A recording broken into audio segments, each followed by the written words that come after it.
Just a reminder, we will have our first exam next week. Okay. It will be asynchronous because there's a Jewish holiday next week. It will start at 9, and then by 12, everything should be in. So you're going to be given, similar to your quiz and assignment, the questionnaire for calculations, and then after that, you'll be given uh, some questions that you're going to take using the Blackboard. You don't need the Respondus lockdown, but you will be time pressured on the part of the exam. Okay, so we will proceed with the next chapter. Now, the coverage that we have is until statistical methods. So that will be, if I'm not mistaken, the first 1, 2, 3, I think the first 4th chapter or first 3 meeting, the coverage that it is, but it is really, we could say, covers a lot. I think one half of the exam will be most on statistical methods. Okay, so let's go with chemical equilibrium. So what we're going to do today is just the stuff that you learn from your Gen Chem 2. Okay, so as I have told you, Chem 221 is just Gen Chem 3. And if you're going to look at the numbers that you have there, so you have 111, 112, okay? So as you could say, 221 here. So when you add everything, it will just be what? 444. Okay, so we could say this is the culmination of the general chemistry stuff that you have.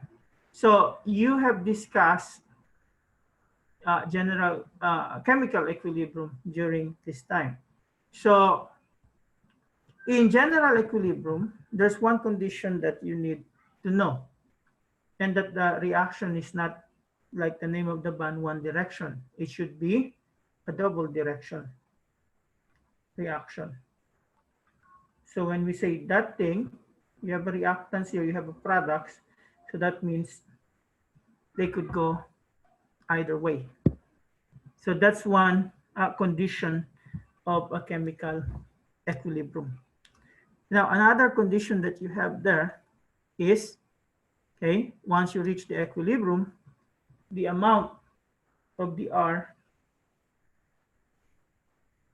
will not change. The same thing with the P. And in addition to that, the forward reaction is the same as the backward reaction. So before we go to the lecture proper, I want you to get the calculator and let's play some sort of a exchange game.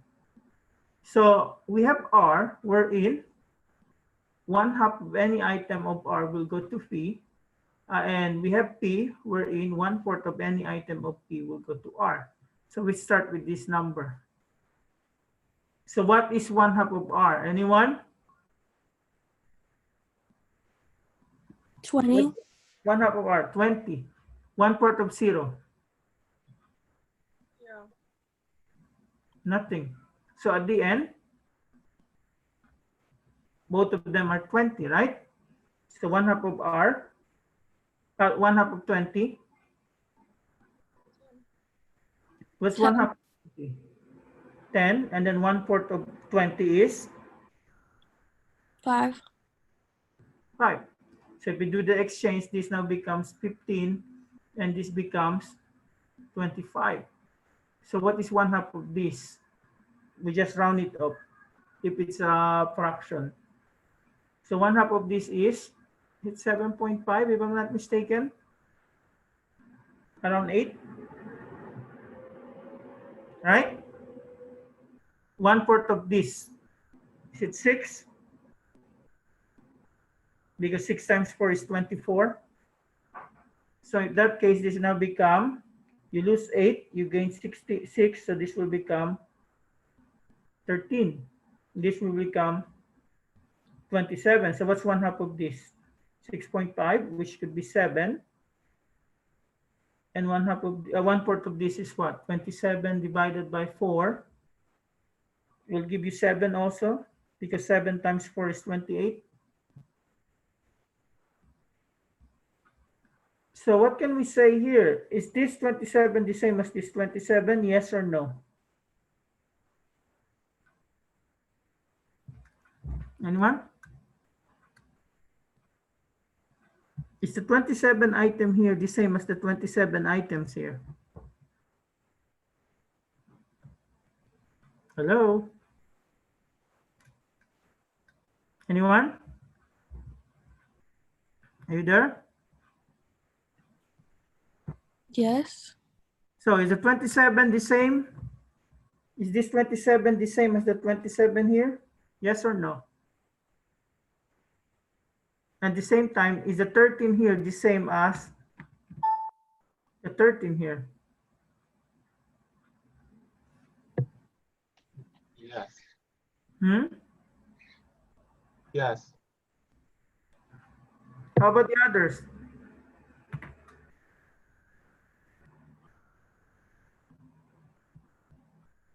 So is the 27 here the same as the 27 here? What if I say no? Why are they not the same? Because at least 7 of the 27 is gone, replaced by 7 coming from that one. And 7 of the previously 13 is gone, replaced by a new 7 that is there. So the number that you have here is the same, but the items that you have there is not. Because you have those 7 items that was not there initially, and you lose 27 that were present there initially. Okay? So at this stage, we now reach the so-called equilibrium.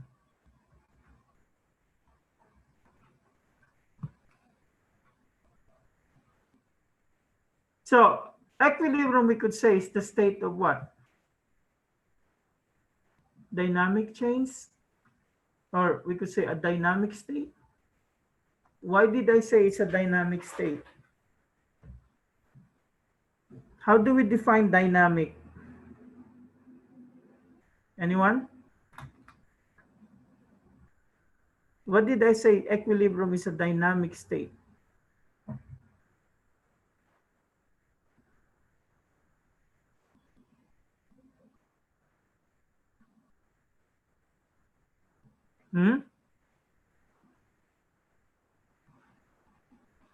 Anyone?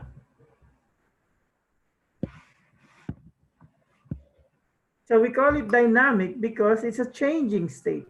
Why is it changing? I just told you the 27 items that you have here is not the same as the 27 items after the exchange. So that it's changing, but if you're going to look at it from the outside, you said, oh, it's just 27. It's just like the system has stopped. But what really happening there is it's not stopped. It's just happened that you have the same exchange, 7 item going there and 7 item going back. So that's the 2 conditions that you have in a chemical equilibrium. Now, chemical equilibrium, as you could see, okay, if you learn from your Gen Chem 2, it's really happening. In fact, there are more what we call system at equilibrium than a system that is a one direction. So when we say one direction, it's just like that. Your reactant is producing products.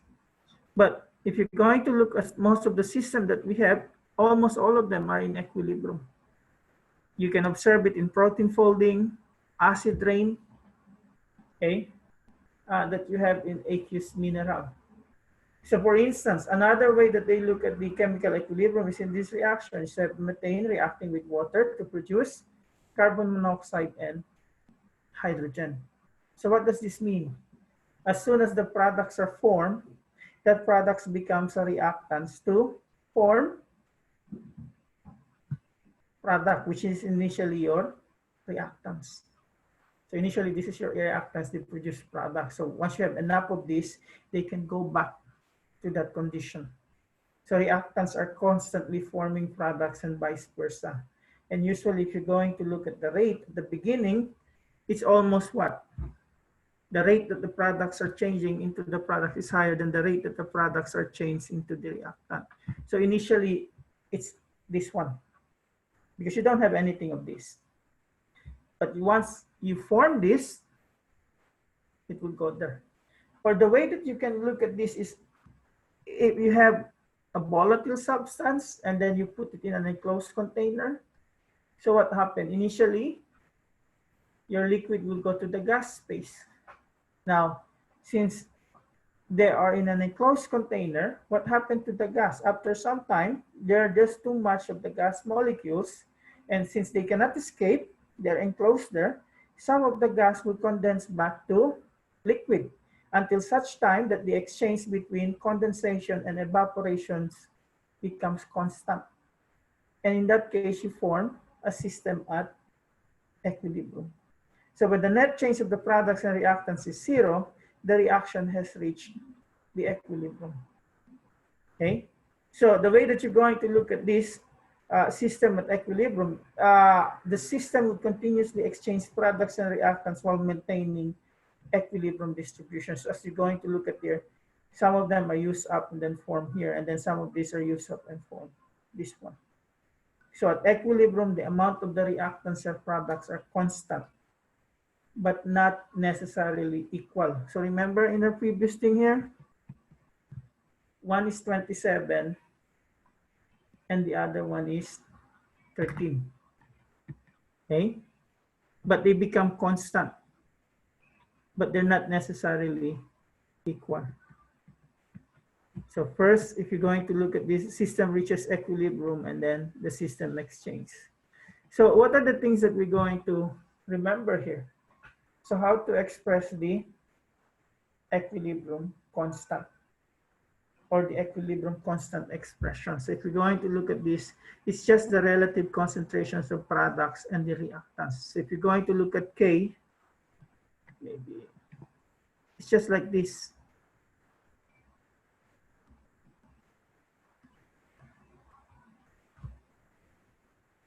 Okay, so this is the general equilibrium constant, and this is not new to you. So A of A plus B of B producing C of C plus D of D. Okay, and what's the expression that they have here? What do you call the law that ends up with this expression?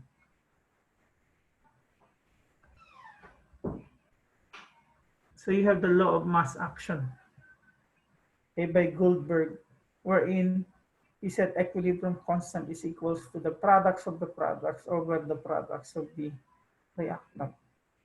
Okay, so since the prerequisites of Chem 221 is Chem 112, I would suggest you go over your notes on this concept because I'm not going to discuss on them. What we're going to discuss is much more on detail.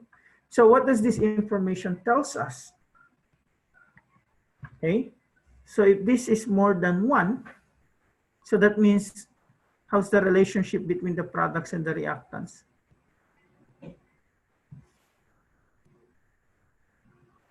So if K is more than 1, the reaction is favored to the right. There will be more products than the reactant. But if it's less than 1, so that means you have more reactants compared to the product. Now it has no units, okay? It is dimensionless. It is unitless. Although we express the concentration as moles per liter, we don't usually use them, okay? We can also express, instead of what we call Kc, we can also express it in terms of Kp, which is the pressure of the gas. And what we have here is usually a unit in bar, but when we do the K value, we don't usually use that unit, okay? If you recall, I don't know how you see your Gen Chem 2, but usually the most important letter that you have there is letter K, because you have Kc, Kb, Ka, Kb, Ki, Kw, Ksp. Yeah, everything we're going to discuss this morning. Okay, So the way that we utilize the concentration here is it is some sort of a unity. And if we have a standard state that is pure solid and liquid, what do? Do we include them? Do we include liquid and solid in the expression? Do you recall it? Can we disregard a solid? Okay, so we disregard it. Or we just, when we say unity, that is usually given a unit of 1. We disregard it, but the truth is we just considered it as a unity. So the value that we have for that is 1. Okay, so if you're going to recall, this is what? The dissociation of the acid. So there are several ways that we can manipulate the K constant. So they said the K value of the reverse reaction is just equals to the reciprocal of the K. So if this is the forward reaction, we can express it as this one. But if we reverse the reaction, what happened? The new K is just the reciprocal of the previous K. Okay? So what else? What other manipulations do we have, if you recall? So another manipulation that we have for K is if we're going to react two reactions with the respective K, okay, the sum of the two reactions will just be equal. The K for the sum of the two reactions that you have there is just equals to the product of the two individual K. So for instance, I think I have an example on this. So this is the K1 and this is the K2. So if you're going to combine them, this is what you get. Now, if you're going to look at the K3 that you have there, this is just the product of the two. Okay? Analyze. Because I'm going to give an exact example on this manipulation, and usually this is part of the calculations that you have for your second exam. And of the 3 exams, usually the students get the worst score in the second exam. And I think it has something to do on how they understand their general chemistry too. Okay? So let's like here.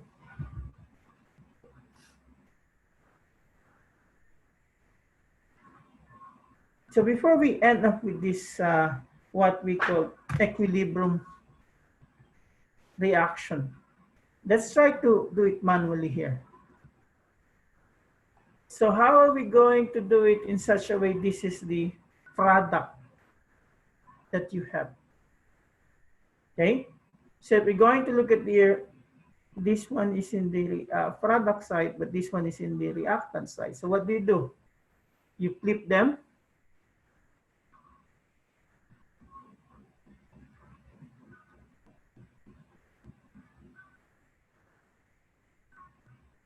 So when you flip them, this now becomes what?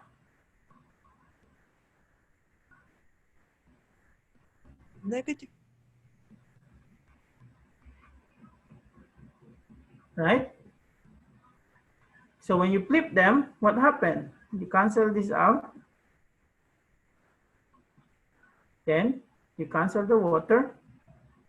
So you end up with NH4 plus producing NH3 and H plus, like this one. And the new K that you have is, you just multiply these two. So you have here 5.6 times 10 to the negative 10. So what does this tell us? What does the K value tells us? Is this reaction favored as written? Yes or no? What does it tells us? No, it's not because it's smaller than 1. So since the value is so small, so that means this is not favored as it's written. The one that is favored is the backward reaction. Okay, so before we proceed, let's try to do this poll that will serve as a quiz today. I'm not going to give you any quiz. So maybe this is the one that we will have as a quiz. So I'm giving you 1 minute to answer this.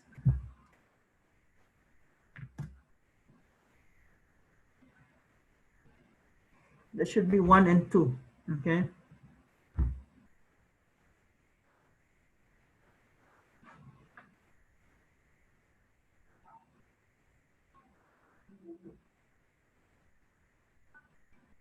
And that should be constant here in number 3.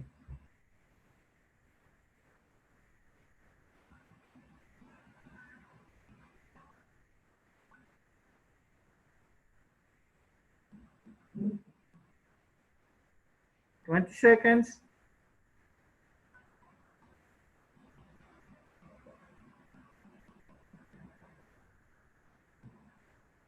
$10 seconds.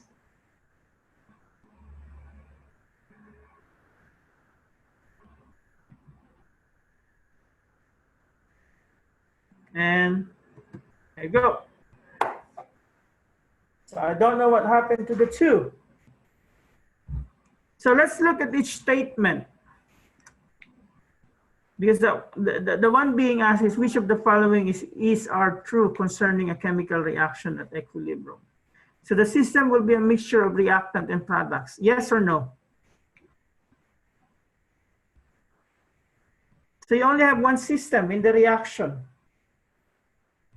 So it is a mixture of reactants and products. So the answer there is true for that statement. So the rate of the forward and the reverse reactions are equal. True or false?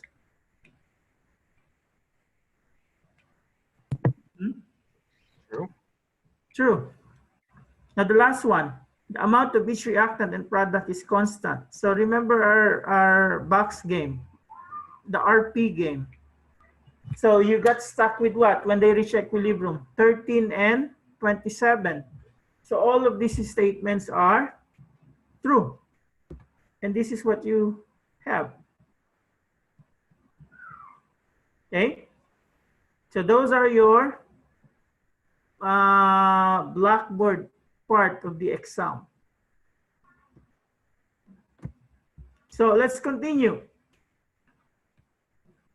What else have we understand about equilibrium? Okay, we understand equilibrium in your Gen Chem 2 at is related to thermodynamics.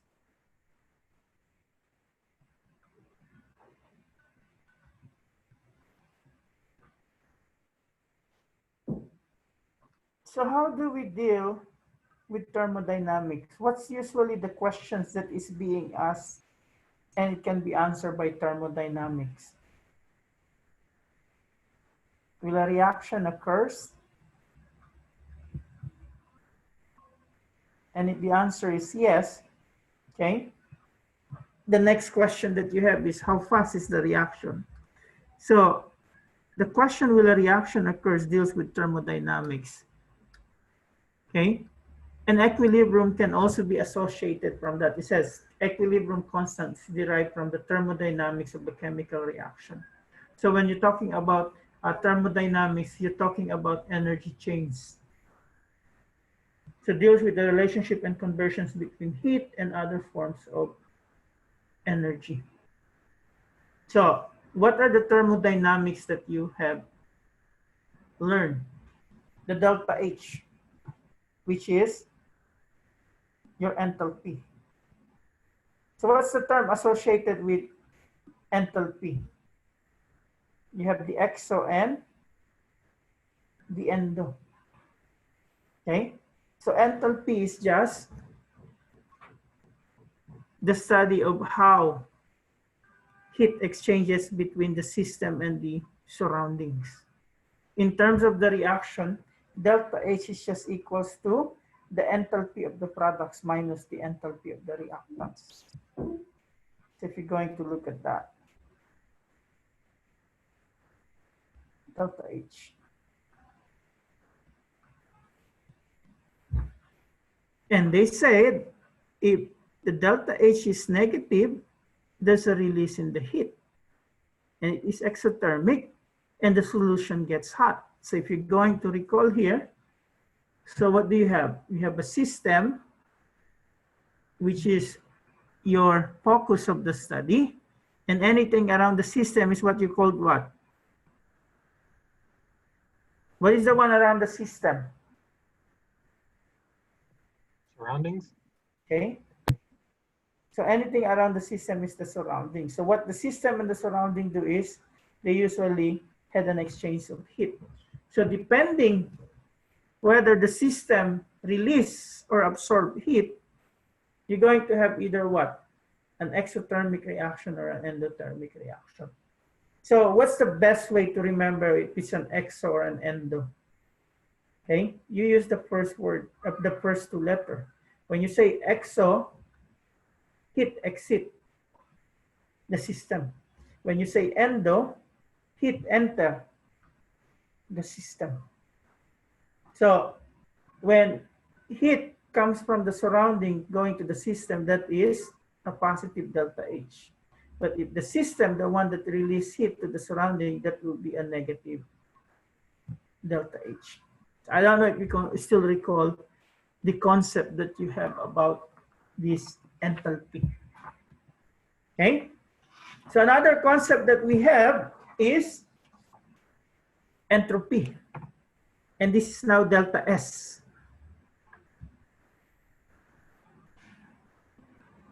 So in addition to the enthalpy, I think the first law of thermodynamics, okay, has something to do with delta H. Now, the second concept that we have here in thermodynamics, the one that you learn from Gen Chem 2, because enthalpy, you learn it from Gen Chem 1. So we have entropy. So this is the degree of disorderliness or randomness. So what does it say? Why do they need to have a concept of the entropy? In their way to describe whether a system is going to be spontaneous or not, they need to add another physical unit or quantity. Delta H is not enough. Why? Because delta H endothermic reaction sometimes happens spontaneously. Exothermic reaction also happen spontaneously. So the mere fact that the enthalpy is given is not enough to predict whether a given system will be spontaneous or not. So when we say spontaneous, it will happen on its own. So what they did is they look at what is happening in terms of the orderliness or disorder of a spontaneous reaction. So what they found out that when a reaction happens spontaneously, the system becomes more disordered. Okay? So they introduced this concept of entropy. So it's another E, so they just put there as delta S. Okay? So what they look here, the delta S increases, or the S increases when there is more disorder. The delta S decreases when there is more order. Try to think at everyday life, which happens spontaneously. Or if you recall Jurassic Park, okay? Everything is what? By Ian Malcolm, one of the characters there. Everything is in chaos, okay? So why do you think Donald Trump won the 2016 election? Because he promised that he is the law and order. Okay? Because it's hard to have order in a given system, whether it is real life or chemical life. Come to think of it, when you were young, it's easier for you to have what? A messy room compared to an orderly room, because it takes effort to put the system in order. So when we're talking about spontaneously, this happens without doing anything. Just like you, if you don't study in the exam for next week, you're going to fail the test. So failing in an exam is an example of a spontaneous process because you don't do anything. So if you don't do anything, you think you can pass the exam? So if you don't do anything, okay, most likely you're going to fail the exam because it is a spontaneous process. So if you don't want to fail the exam, what do? Okay, you have to have more order in terms of your what schedule. So in that case, the S value decreases. Okay, so if you're going to look at the degree of disorderliness, the gas is the most disordered state, followed by the liquid and the solid. Or we could do it the other way around. Solid is the most ordered state. Why? Because they're peaks in, they are arranged in peaks position compared to the liquid. Why they have the ability to flow? Okay, because the distance of their what we call where their peaks is not really in order. Gas is just chaotic. Okay, they bump into one another if you're going to recall the KMT. So the way that you're going to look at this, the more positive the delta S, the more disordered. The more negative the delta S, the more ordered. Okay? So this one, the dissolution of potassium chloride to form potassium ion and chloride. Does this make sense? You have a positive value of your delta S? Anyone?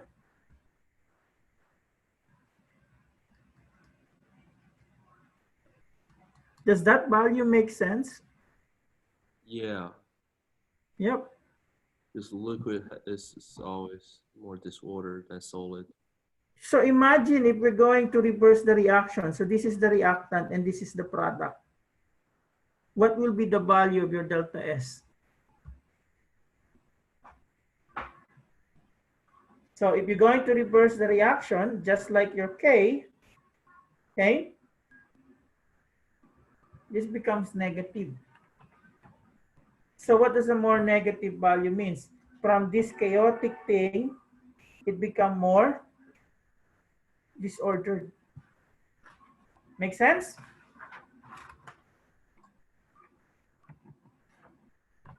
I have another example. This one.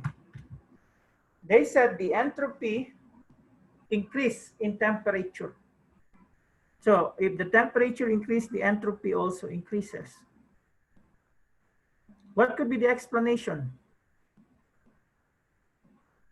What happened at high temperature?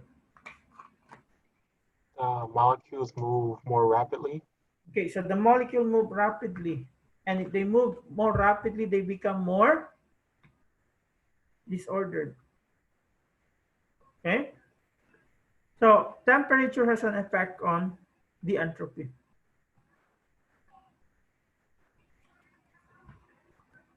Now, primarily concerned with the entropy, which is only weakly temperature dependent. Generally treat the entropy and the enthalpy as temperature independent. Okay? So what happened here, both the reactant and the product will have an increase in entropy. Now, what happened when you combine the two? So I don't see if you look at the illustration that I have here. So as I've told you, the reason why entropy came into being is because they're trying to determine if they're going to be able to predict the spontaneity of the reaction.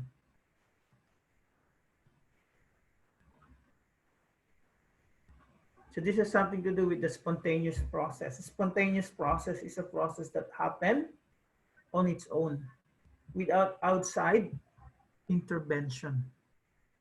Okay?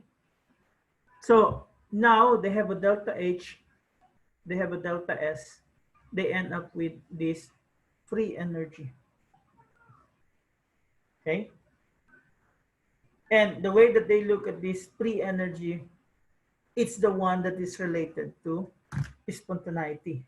So they often look at the system at constant temperature and pressure. They have a tendency toward lower enthalpy and higher entropy. So what does this mean? Lower enthalpy. Is it exo, endo?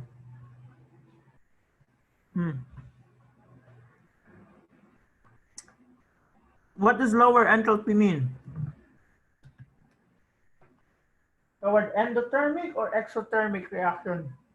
Anyone? Exo. Okay. So it's more toward the negative, more toward the exo. Now, how about higher entropy? More disordered or more ordered?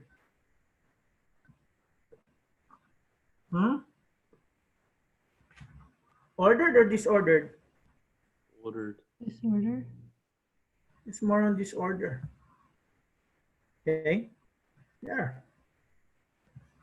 So what does this mean? If you have a system that is more exothermic and a system that is more disordered, there's a tendency for that reaction to be favored. And if it's the other way around, wherein you have a more positive delta H and a more negative delta S, that reaction will not be favored. Okay. So if we're going to look at here, free energy is just a physical quantity unit that determines whether the reaction is favored or not when both the delta S and the delta H and the delta S are positive or negative. And they have a symbol for that. So that's delta G. Why G?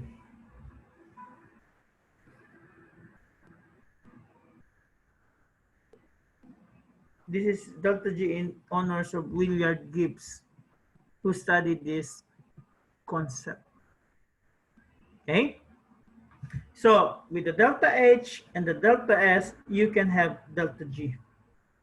So what does delta G tells us? So the delta G will tell us whether the reaction will happen or not.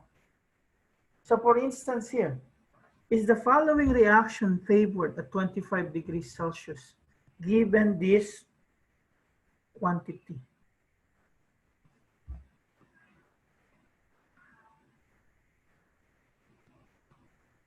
So what does it tell us? You have to look at the value of the delta G. So when you do the calculation, this is the value that you get. Delta G is negative. So what does a negative delta G tells us? And what does a positive delta G tells us? So if it's a negative delta G, that means the reaction will be spontaneous or favored. If you have a positive delta G, the reaction is non-spontaneous. And what is favored? The backward reaction is the one that is favored. Okay? So the way that they interpret here, favorable influence of enthalpy is greater than unfavorable influence of the entropy.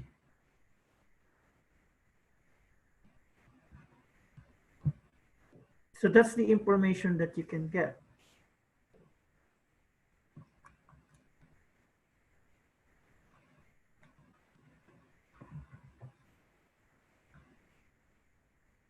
Okay? So analyze what you have learned so far. Remember, this is just recalling what you have learned from Gen Chem 2. So what you have now,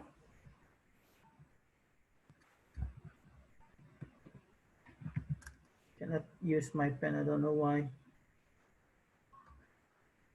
Just got lost.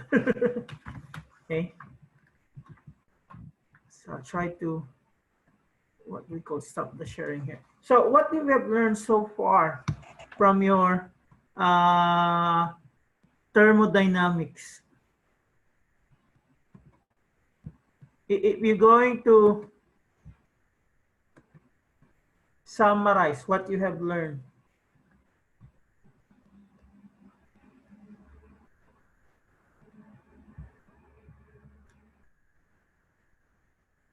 so you learn the delta H,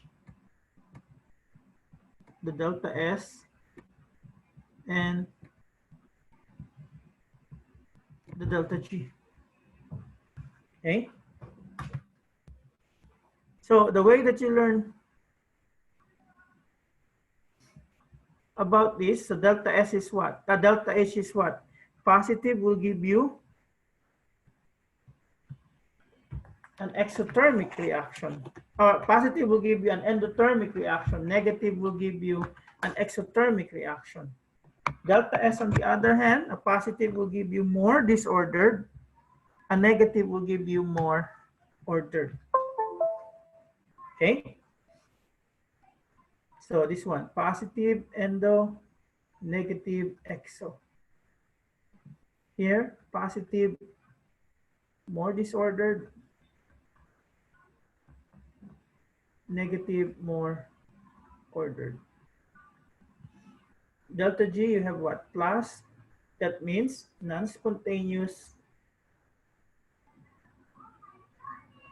Negative is spontaneous. So those are the summary that we have so far. But this is not new to you. Okay?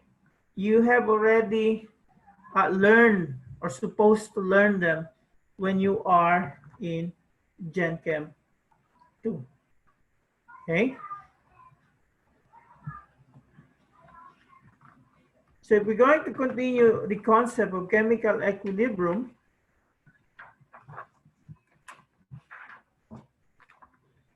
how are we going to relate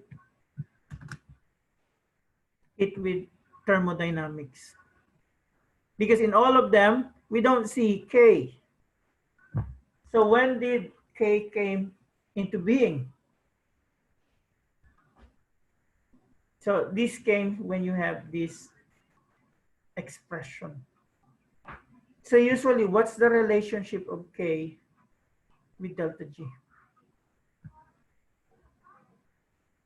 So when delta G is negative, what is usually the value of K with respect to 1? Anyone? Will K be more than, less than, or equal to 1 when delta G is negative? Greater. Okay. So delta G, K is equals to what? Your choice is like this,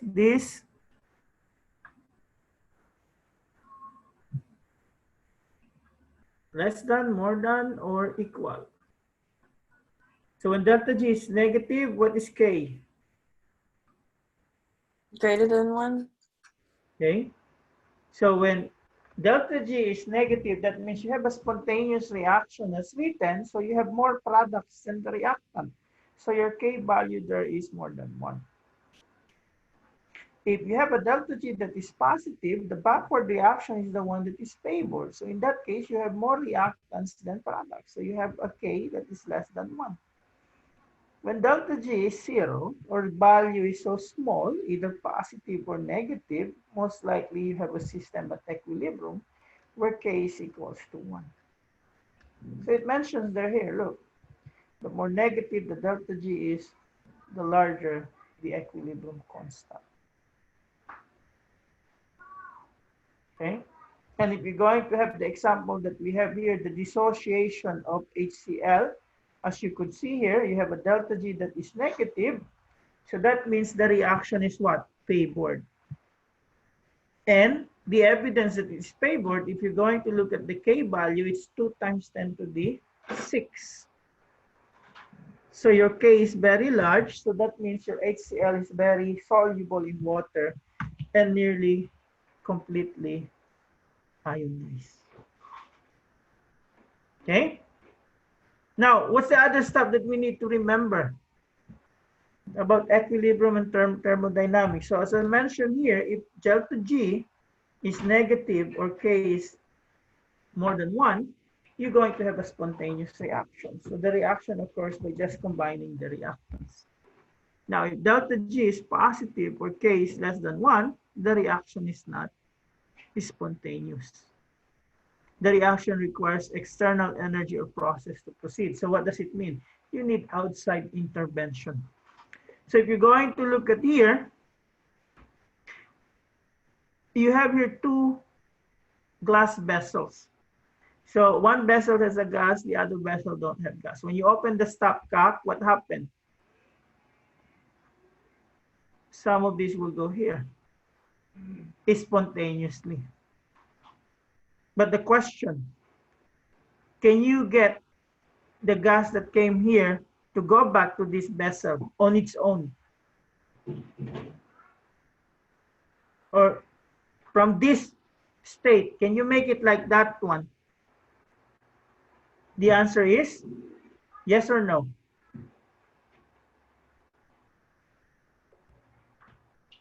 Can you make this to this? The answer, of course, is no, on its own. You need some outside intervention. So gas flows towards a vacuum spontaneously, but a vacuum does not naturally form. So that's the non-spontaneous concept there. Okay? So question so far. Before we go with the Le Chatterley's principle, it should be principle, but in the other country, they call it principle. If we're going to tackle this one, let's go back. The one that we have at the beginning. So where did we stop here? 13 and?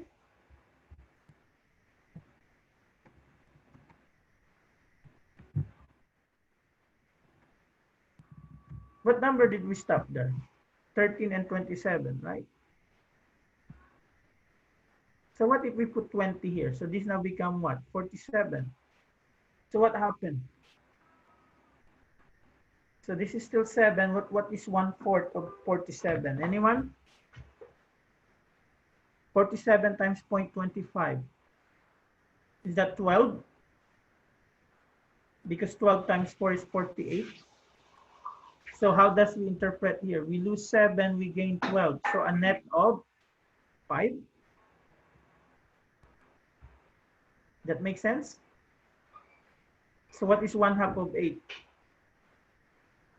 That's 9. And then 1/4 of 42. Is it 11 or 10? Because 11 is what?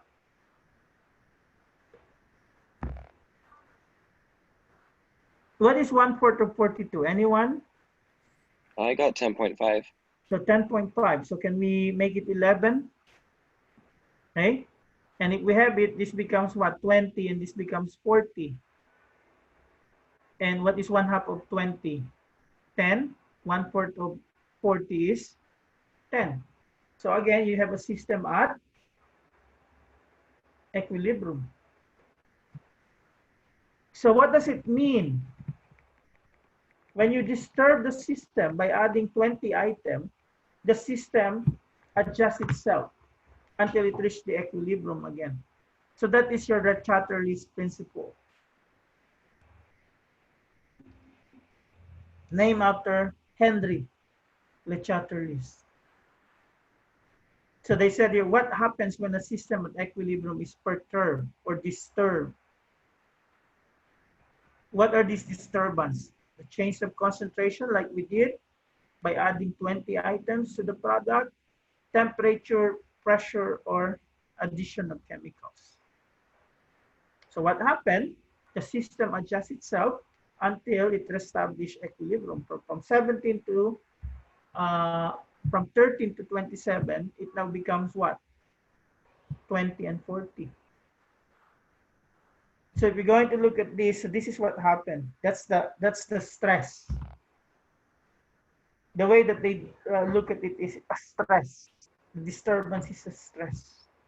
But what happened after a while, it established equilibrium again. Okay? So the Chatterley's principle states the direction in which the system proceeds back to equilibrium is such that the change is partially offset. So if you have this reaction, so you have a system at equilibrium. So what happened? You add CO2.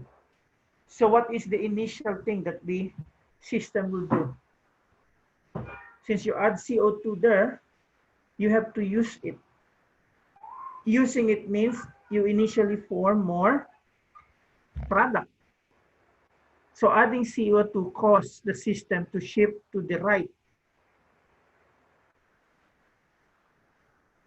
until such time that the system establishes equilibrium itself. So to return to the equilibrium balance, some of your CO and H2 are converted to methanol.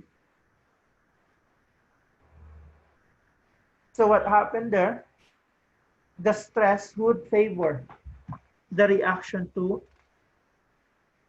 go forward or shift to the right, as they what we could explain it during your Gen Chem. Why is it shift to the right? Because you need to utilize the added CO2.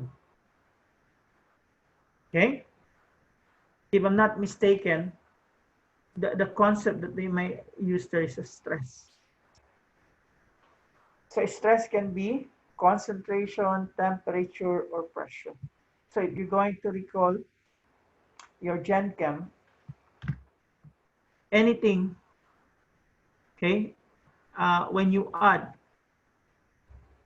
either a reactant or product, the system will favor the direction in which it will utilize the added material.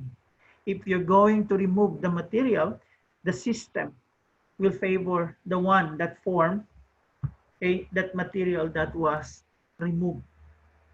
So that's how Le Chatelier's principles means. And there's another example that we have here. So we have this system. So if you're going to look at the K value of that is 1.1 times 10 to the 11. So at equilibrium state, this is the concentration that you have. Now what happened? Okay, what happened if we change one of them? So let's say we increase this one to this one. So when that happened, you add more what? Chromate. So where's the reaction that is favored? The backward, because you're going to utilize the added material. So here, you're going to use the so-called Q.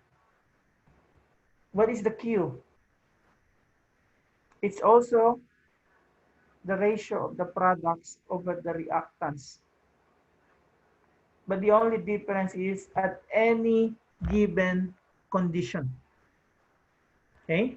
K is always at what? Product over reactant, but at equilibrium.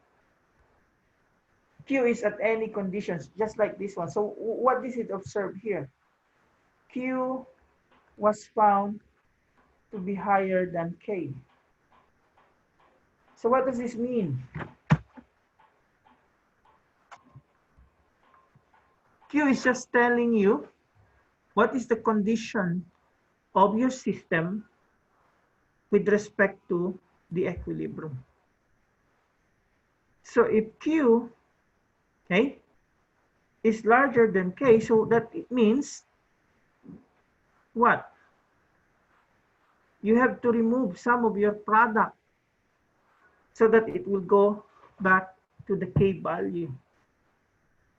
Okay, so in doing that, the reaction must go to the left to decrease the numerator and increase the denominator.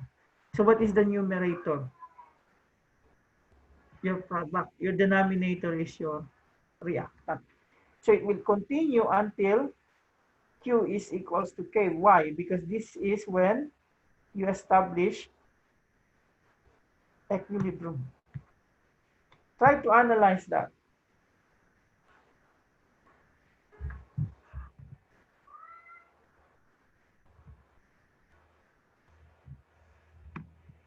Analyze. And maybe we have a question asked.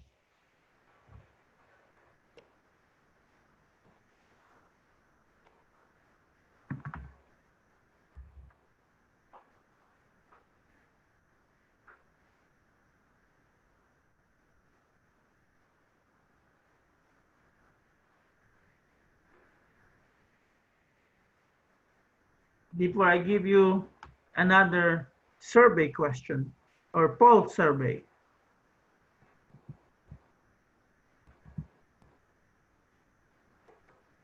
Oh, no, not yet, because it's a common ion effect, so we'll do it later on.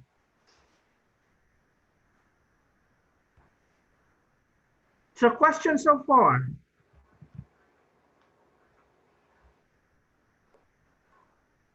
Question so far about the Le Chatelier's principle.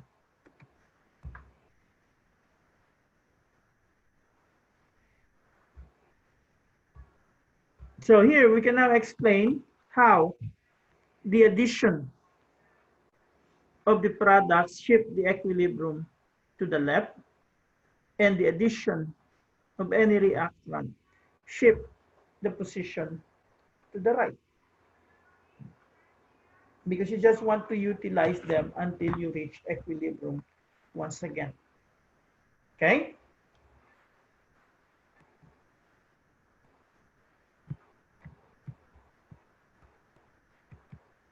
So let's now go on how temperature affects the equilibrium.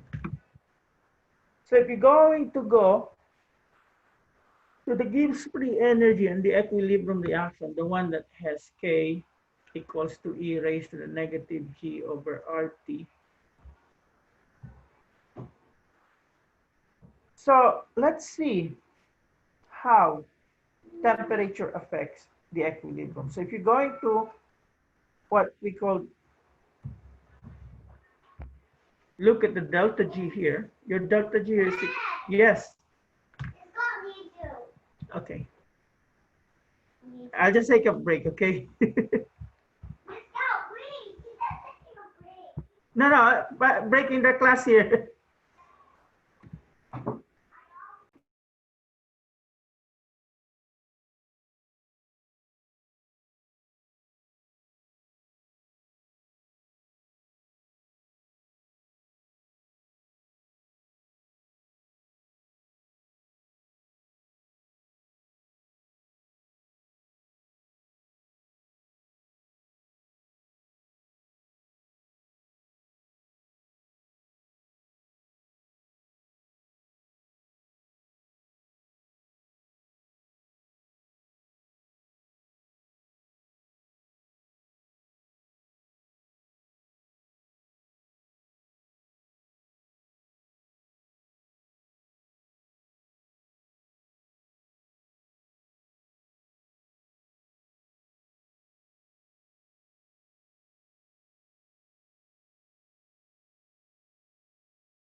Sorry about that.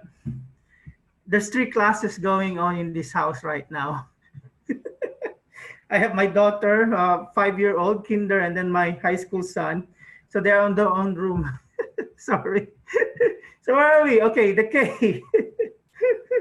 Whew, this is remote learning. how stressful it is. You don't know when it's work and when it's home. When they say work from home, okay? So K is equals to E raised to the delta G to RT. And as I've told you, your delta G is just equals to delta H minus T delta S over RT. Okay, so the way that we do we're going to look is how will the temperature affect the equilibrium. Now, as you could see here, the one that we have here in the temperature is this one. And if we're going to break it down, okay, so from this expression, you will see they break it down into this one. So it's just like E equals to raise delta HRT minus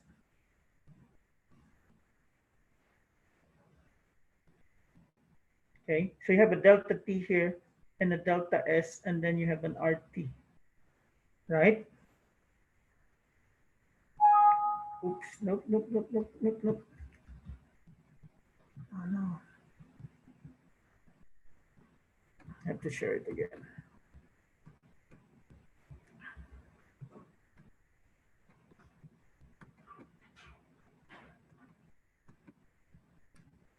So based on here one, if you're going to cancel the T here, like that, like it being here, so it will be breaking it down like a plus. So the way that you're going to see here, it will only affect the delta H part.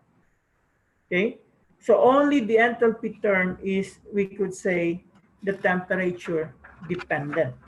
And if we're going to look at how, okay, the temperature affects the equilibrium in terms of the enthalpy, it only affects if you're going to look at it if you have a system that is endothermic. Okay, why? How are we going to look at the temperature? You can do it as one of the concentration. So if you have an enthalpy that is positive, where is the temperature? If you have R producing P.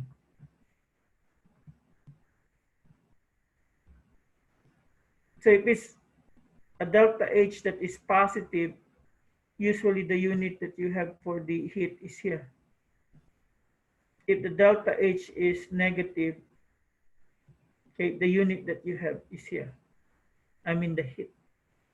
So as you could see here, the equilibrium constant of the endothermic reaction is the only one that is increasing if the temperature is raised.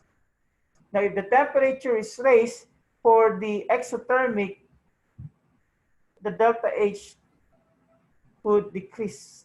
I mean, the K would decrease. So what does it mean here? So if you're going to look at this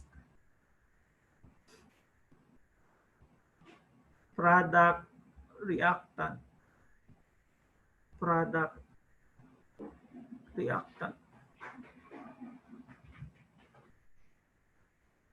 So if you have delta H that is positive, what happened here? This one increases. Why? Because you form more products. Okay? You're going to utilize the heat, and if you're going to utilize the heat in an endothermic reaction, you form more products. So the one that is increasing here is the P. Now, for a system at exothermic, an enthalpy that is negative, what is the one that is formed? You form more of the reactant, because what happened here, the heat is in the product side. So if you have more heat here, you have to utilize it. If it's an exothermic reaction, and if you utilize it, you form more reactants. So if you form more reactants here, your equilibrium constant will go down. So that's how the temperature affects the equilibrium. Okay? Question?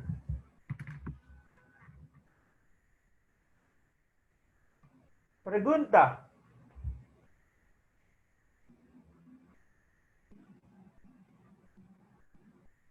Because the next thing that I'm going to ask you is the question that, is diamond forever?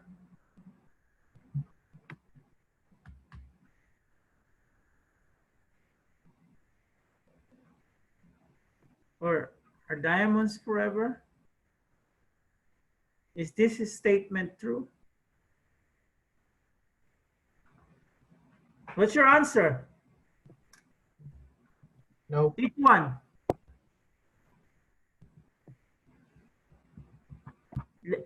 Let's each one of you answer the question with a yes or no. Are diamonds forever? I need your input. No. Okay, the others. You just type it. No. How about the others?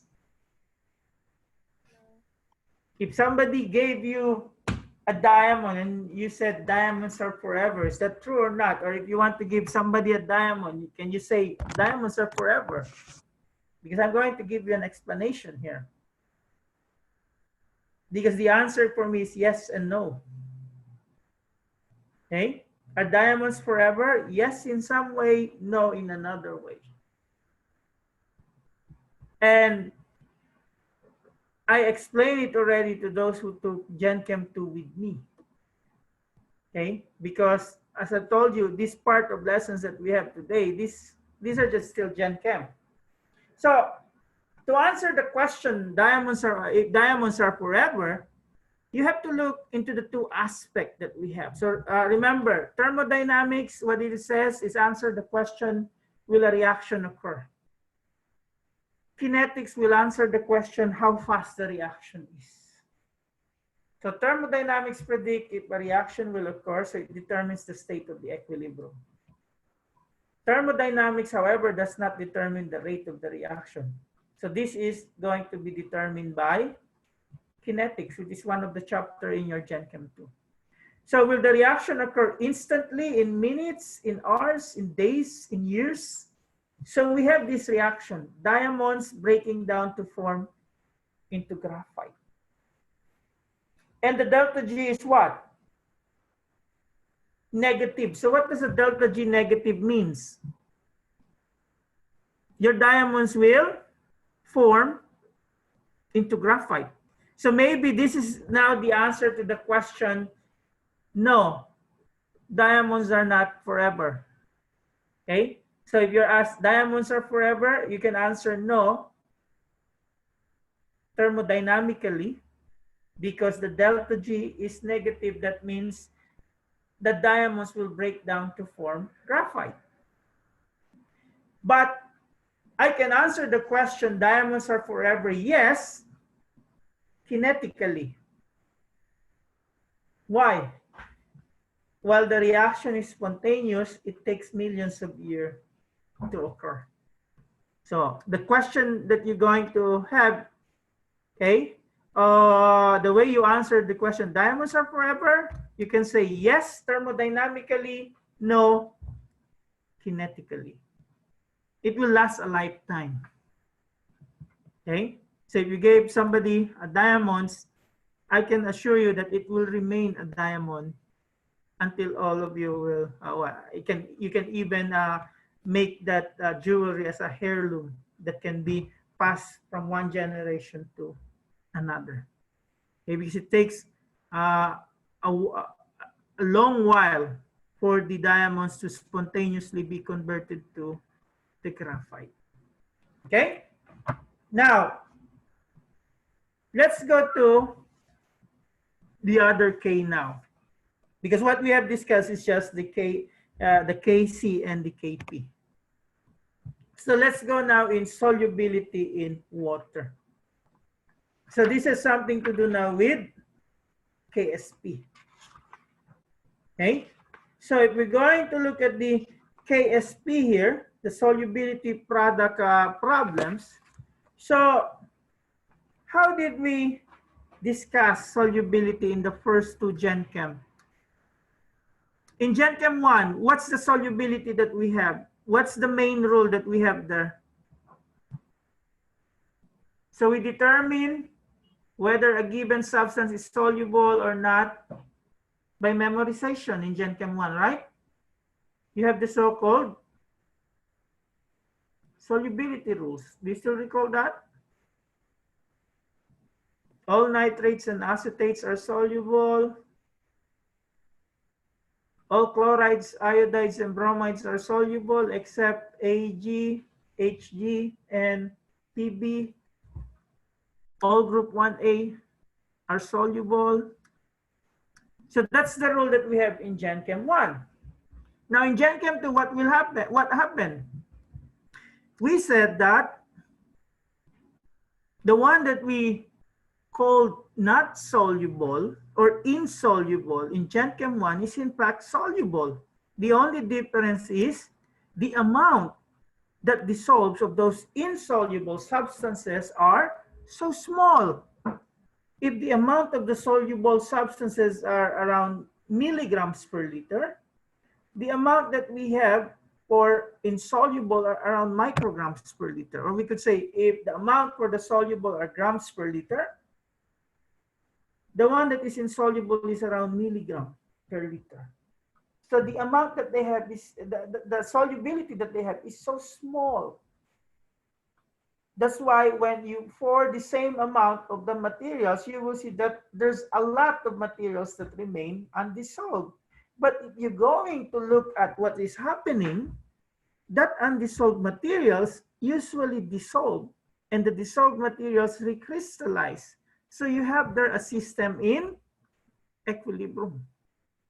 So I just try to connect you that solubility, you also have equilibrium system. So what is the opposing processes that you have there? The dissolution of that material and the recrystallization of the dissolved material to form crystals. So those are the two opposing processes that happen there. That's why you have this included as an equilibrium system. So if you have magnesium hydroxide, you define the solubility as the amount of magnesium hydroxide dissolved in a liter of solution or in grams of magnesium hydroxide dissolved in liter of solution. So you can have the molar solubility and just the solubility, if you recall it.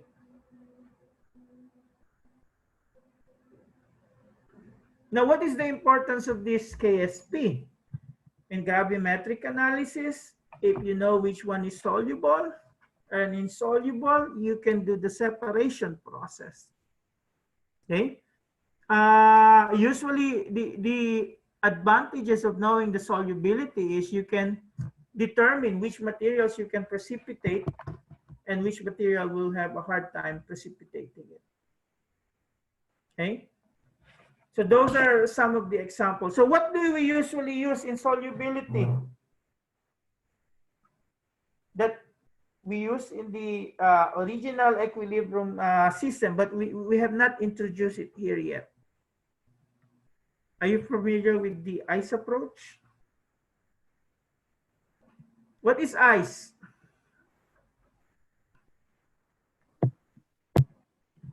Huh? What does the ice mean? Initial changes in equilibrium. So initial changes and equilibrium. If you have taken my course, I don't call it the ice approach because ice is not a good term, especially at this time. Okay? So the way I call it, since I'm Asian, I put an R. So I call it the rice approach. Okay? To get the negative feedback that is associated with ice, right? I think Jimmy Kimmel got into some bad feedbacks last night when he told the ice, joking when John Oliver won, okay, the award. So when I say rice, R is for the reaction. And if you're going to look at this one, how are we going to do it in terms of the solubility product constant? So usually we put this as what? So this is initially none, and then we put it either S or X. And the way that you put it, this is what? Plus X or plus S. And this now become equilibrium is just adding whatever you have in the initial and the changes. So we could say this is initial changes and then system at equilibrium.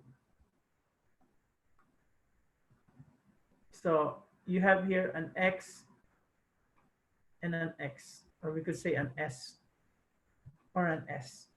So that's how you do it in a solubility product constant. And if you're going to recall, what did we said? How do we do the Ksp expression for this? So Ksp is just equals to Mg2 plus times OH minus squared. Do you recall that? Is this really X? I think I have a mistake here. What this should be? Because there's a 2 here, so that should be 2.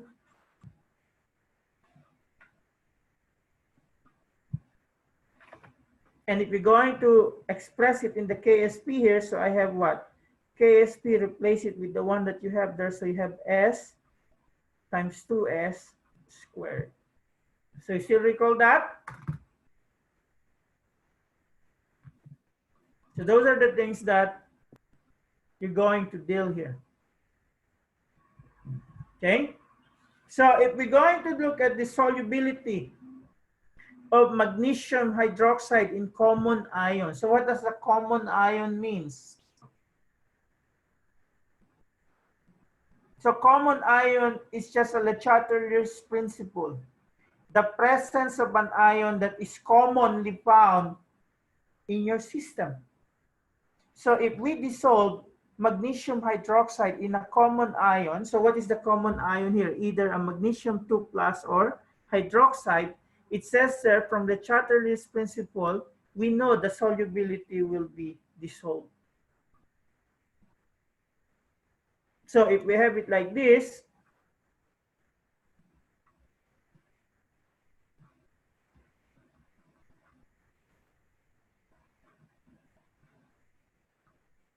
so if you have either a hydroxide or a magnesium 2 plus present there, it will shift the equilibrium back to the left. And shifting the equilibrium back to the left means a decrease in the solubility. Because the one that is favored is the backward reaction, not the forward reaction. So let's try to solve. There is some what we call numbers that connect to this concept. So what is the solubility of magnesium hydroxide in a pH equals to 11 buffer? So what does this mean? If we're going to go back here,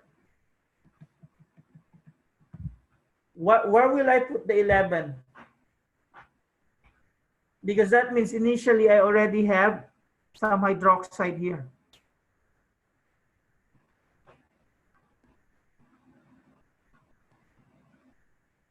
Okay.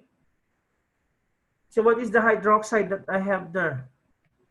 11. So what's the equivalent hydroxide concentration of that? So I'm going to give you the Ksp, and then let's try to look at the solubility of magnesium hydroxide. So what is the Ksp that we have there? 7.1 times 10 to the 12, negative 12. So you have, remember here, S times 2S squared. So that is equals to what? This now become S times whatever the concentration of your hydroxide plus 2S. And then you put their squared. Right? Now, what is hydroxide? Anyone? What's the concentration of the hydroxide? I have to get my calculator.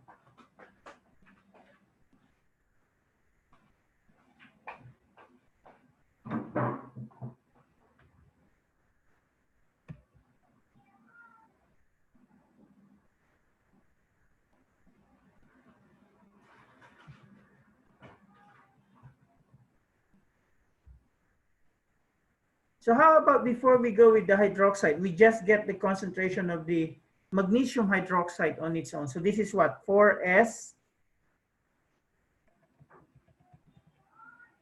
2 times 2s squared. So this is 4s squared plus s, that's 4s cubed.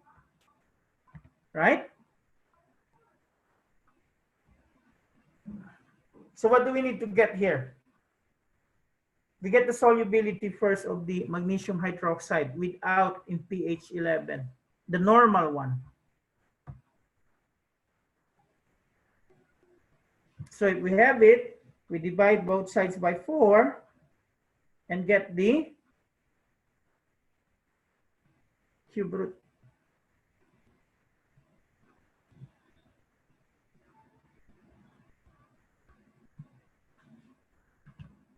So what do you get?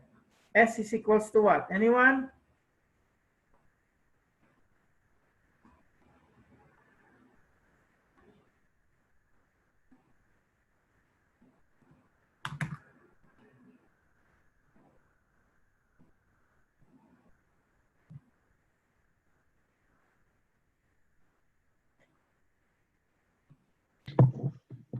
One 1.2 times 10 to the negative 4.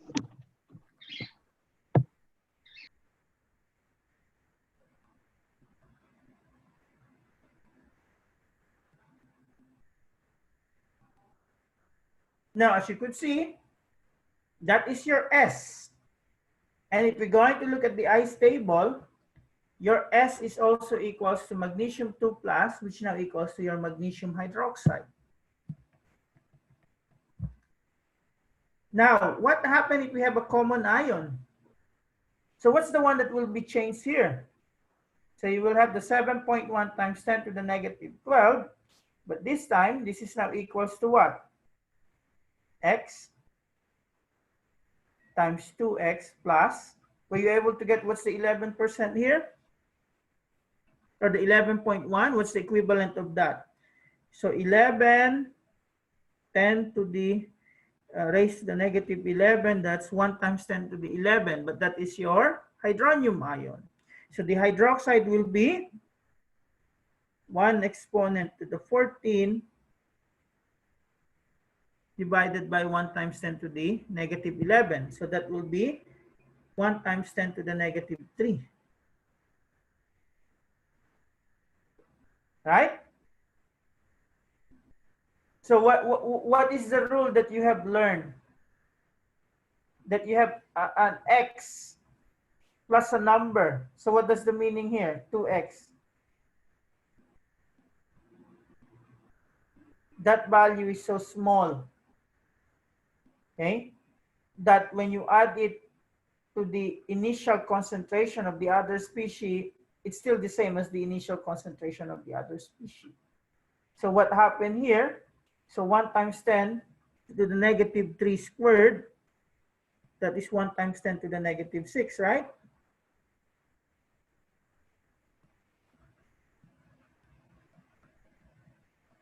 So if you're going to divide both sides,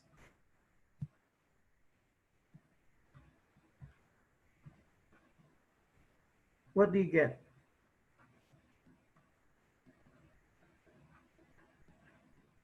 What is X or S equals to here?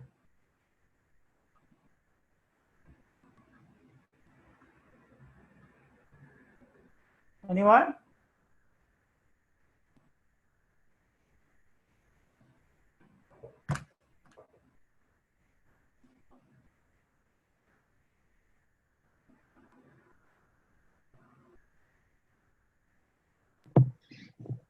Seven 7.1 times 10 to the negative 6. So now, is this statement true? Is this lower than this one? Because if you're going to interpret the number here, if we just have magnesium hydroxide, this is the amount that will be dissolved.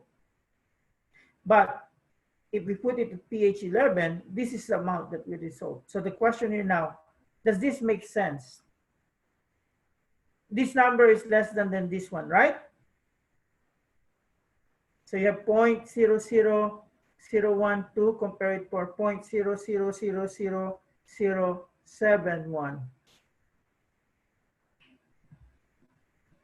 So your solubility decrease when you have a common ion. And the Chatterley's principle explain it because of the presence of the product side. So it pushes the reaction, it favors the reaction towards the formation of more reactants.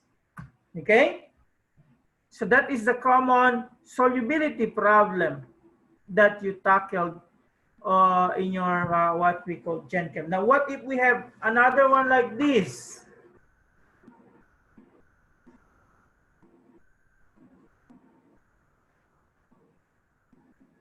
So how do we do the ice for this question?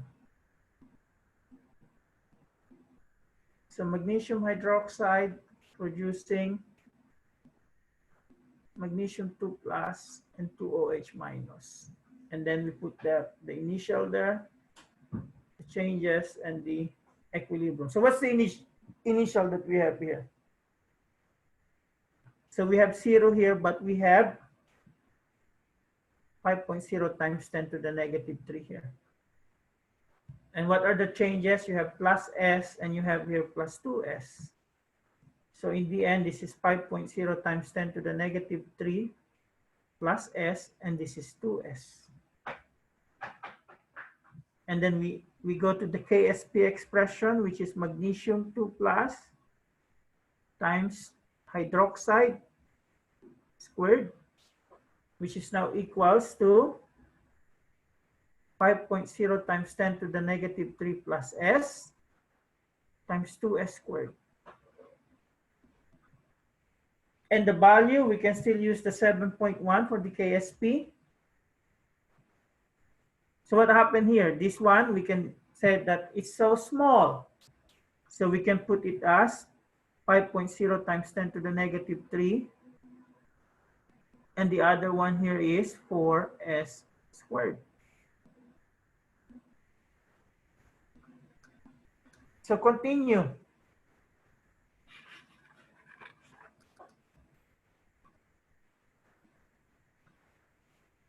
Until you get to the S value.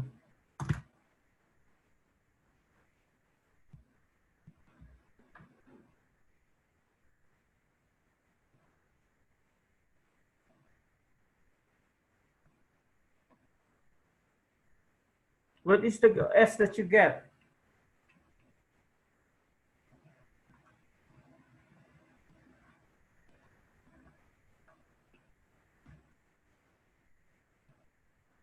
Oops. So what do you get here? 0.02 S squared, right?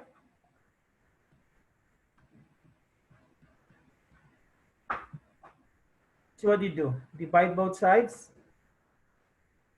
and then get the square root so that you will have S.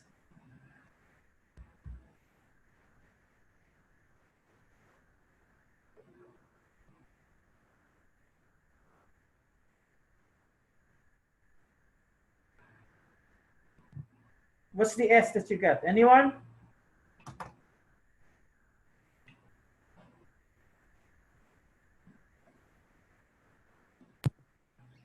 (1.88 times 10 to the negative 5). Okay, so you have the 1.8.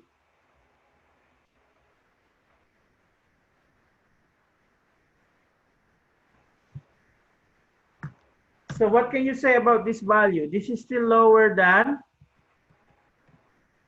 the 1.2 times 10 to the negative 4, right?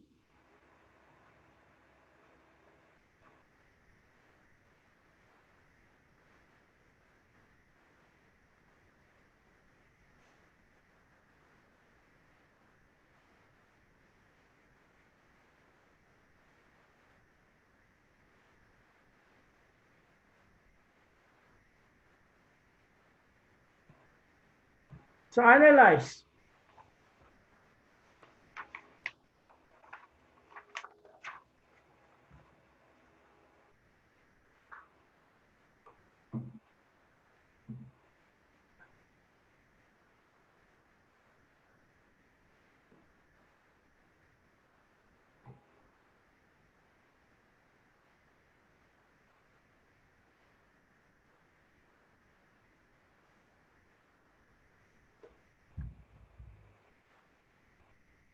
before we go with another solubility problem.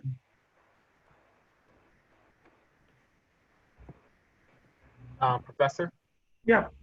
could you explain the 1.2 times 10 to negative 4?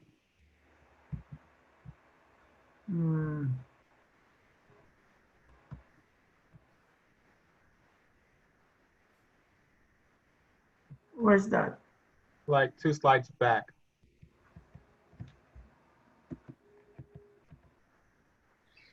Yeah, right there. So I get it from 7.1 times 10 to the negative 12 divided by 4, and then I get the cube root.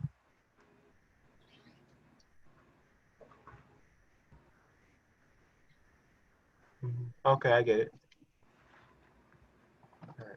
Where did the same slide, please? Where did you get 1 multiplied 10 to the negative 3 on the right bottom? Which one? Like right bottom corner it says 1 multiplied 10 to the negative 3 squared. Where do So you get? this one. Yeah. Yeah. Where do you get So that? remember that. And to concentration. So what can we get from the pH? pKa and concentration. So we can get from the pH the H plus, right? But what we need is what? OH. The OH minus. So what do? I convert the pH 11 here to 10 raised to the negative 11, which is the 10 to the negative pH. And once I get that, I divide 1 times 10 to the negative 14, with whatever I get from that one, which is 1 times 10 to the negative 11. Okay, yeah, got it. Thank you. So you have to recall your Gen Chem.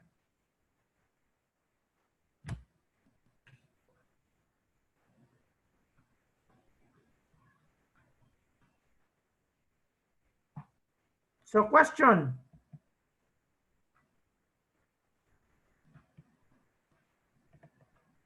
So let's go to the classic precipitation problem. So what occurs if we mix 50 ml of 0.02 barium chloride with 50 ml of 0.30 times 10 to the negative 4 molar of ammonium sulfate? Does any solid form from the mixing of ions? And what are the concentrations of ion remaining?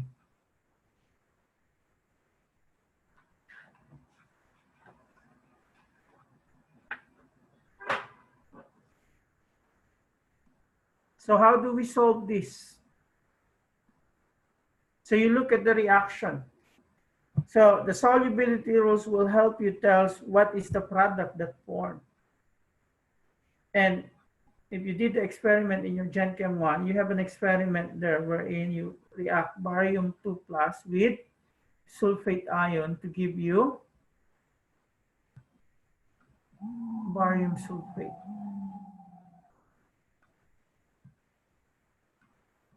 Now the question being asked here is the concentration of your barium 2 plus and your sulfate enough to precipitate barium sulfate? So that means the first thing that you're going to do here is determine what is the barium 2 plus concentration and what is the sulfate concentration. Now, you may ask, how do we do that? You have the initial concentration there.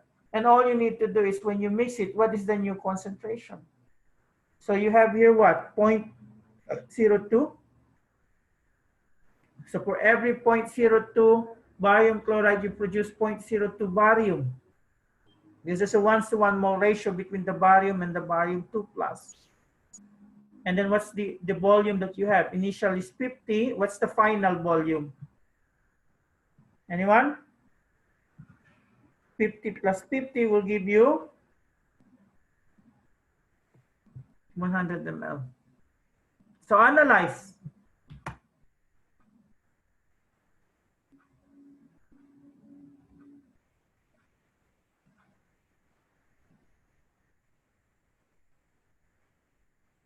this is literally the equation mv equal mv, right? Like m1 v1 equal to m2 v2. Yeah.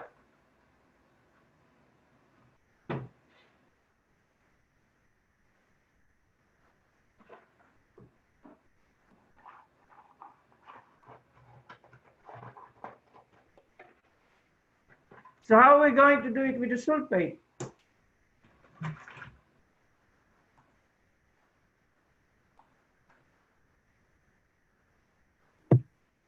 Isn't it 3 times 10 to negative 4 multiplied by 50 over 100?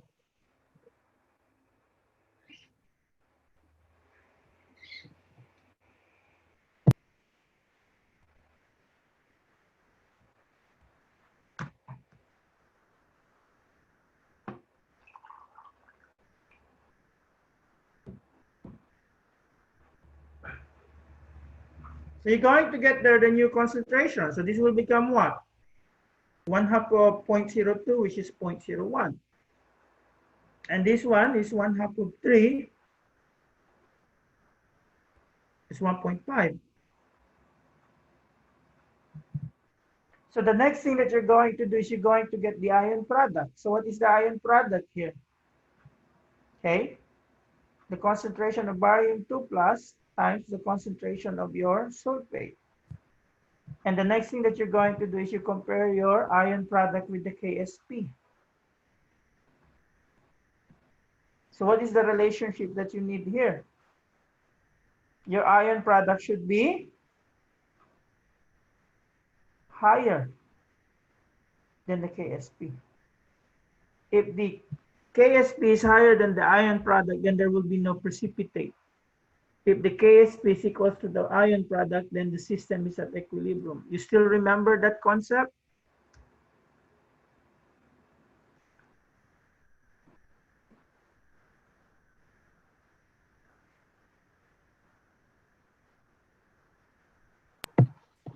So if the ion product is higher than the Ksp, then a precipitate will not occur or will occur? Precipitate occur.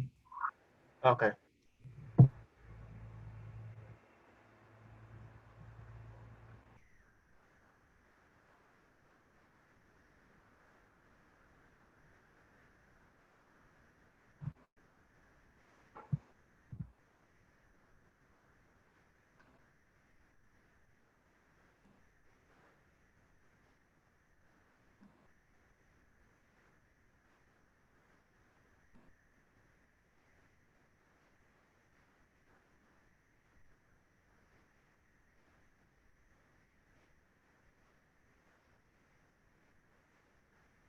So what do we do next? We use the value that we have here. So we have 0.01 times 1.5 times 10 to the negative 4. And then the Ksp, okay, is equals to 1.08 times 10 to the negative 17.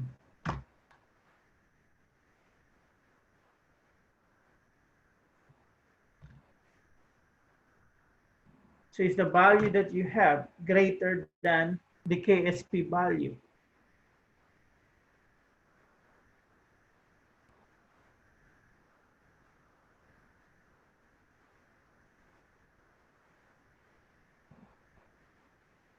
Try to do it.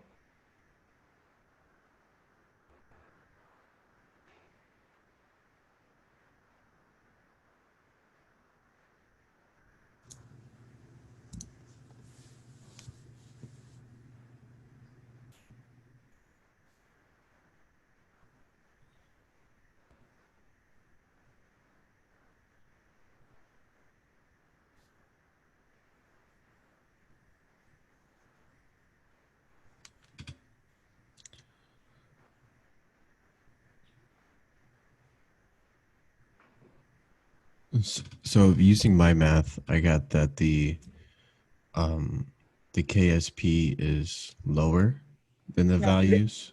This is the IP. So what is the IP that you get here?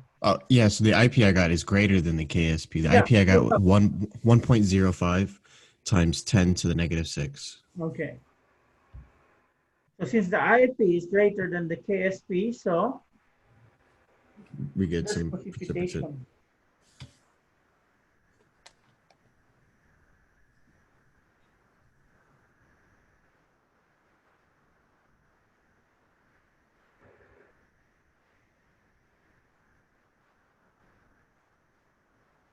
So what are the ions of concentrate? What are the concentrations of ions remaining? So these are just the concentration that you have. Now all of them will be used up. Okay. So from this, what will happen? All of them will use up. But if you're going to look at this, which one? Can you predict how much barium sulfate will form? What concept have you learned from Gen Chem that will tell you the amount of the barium sulfate that formed? Aren't you gonna convert it back to moles? No, this you don't need to convert it to moles. You can just use the one that you have here. It would be based off the limited reaction, right? Yep. So that means you're going to form around 1.5 times 10 to the negative 4 of barium sulfate. So you're going to subtract 0.01 with this one. So that's the remaining ions that you have. So you have some barium 2+ that remain unreacted. So that's the answer to the question here. What are the concentration of ions remaining? So you don't have any sulfate, but you have a lot of barium 2+.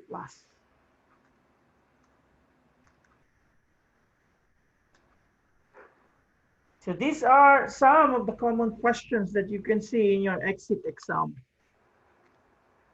And unfortunately, analytical chemistry is always non-performers, or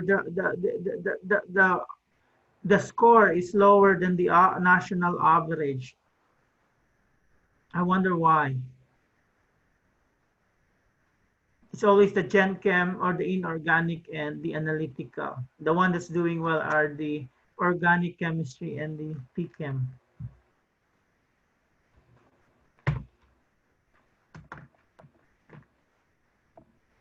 And Demos always challenge me to be top on analytical. So we'll see.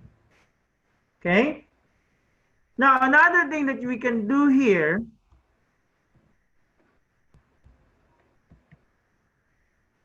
is the so-called selective precipitation. Okay. So when you have a selective precipitation, so what do you do here is you have instances when there are ions that has different solubility, and you use that difference in solubility to separate one ion from the other. So for instance here, calcium 2+ and magnesium 2+. So they're always a problem for this so-called hard water. So you call the water hard because you have the presence of calcium 2+ and magnesium 2+. So their presence could result in the formation of minerals.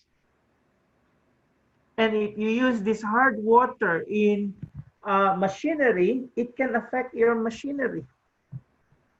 So the way that they do there is they make the water soap. So when they make the water soap, it's just the removal of this calcium ion and magnesium ion.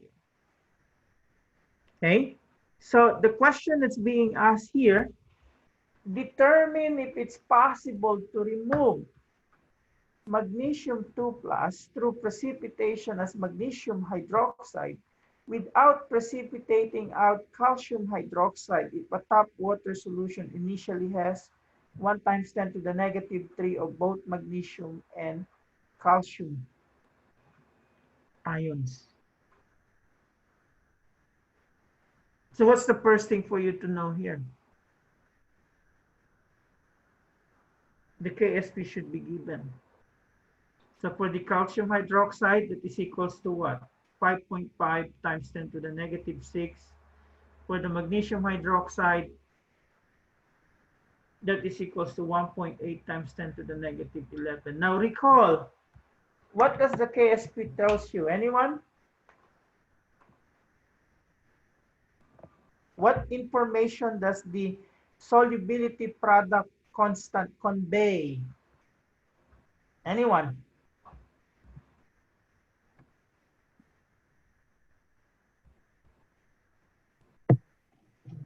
The amount it would take for it to become a liquid, Or to dissolve. liquid. to dissolve. Yeah, because they don't become liquid. What they do is they just dissolve in the liquid. So what does the Ksp tells us here? Which one is more soluble?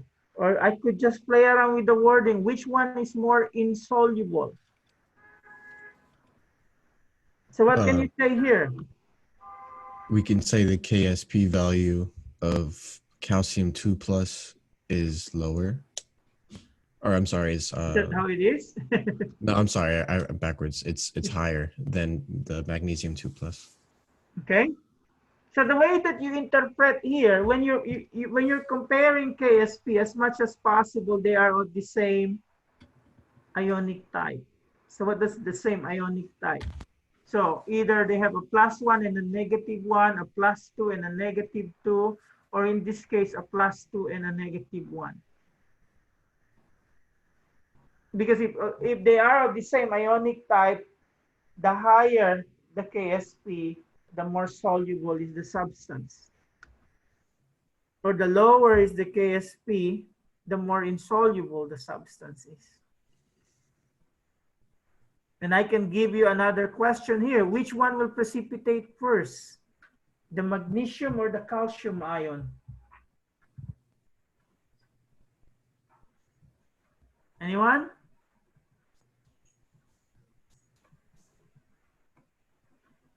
This is just a review, huh? So which one precipitate first? Answer, everyone in the chat. Calcium or magnesium?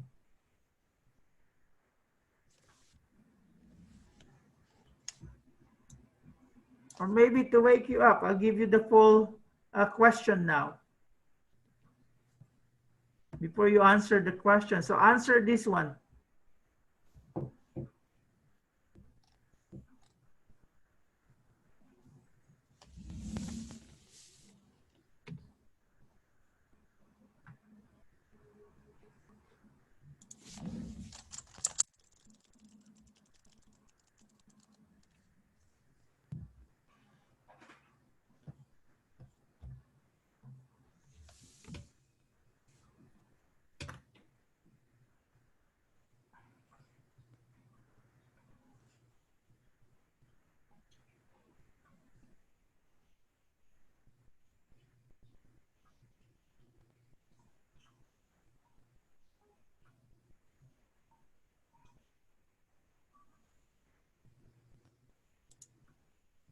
One second.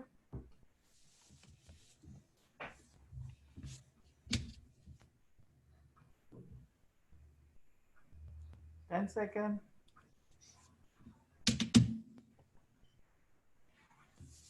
So again, some students are missing.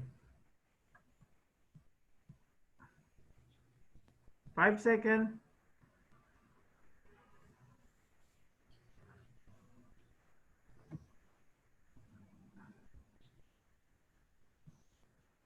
So when we say common ion effect, it's the shift in an ionic equilibrium caused by the addition of solute that furnishes an ion that takes part in the equilibrium. Okay? So at least 83% got them correct. So we go back to the question here, which I want you to answer in your chart. Which precipitate first, the calcium or the magnesium?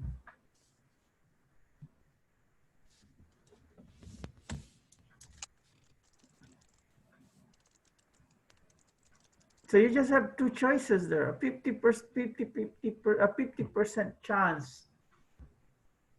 Is it the magnesium or the calcium that precipitate first, given the Ksp here?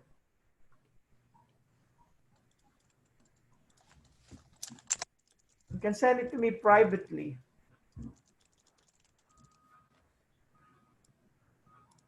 Told you we don't have a quiz today. Okay? So just send me MG or CA privately.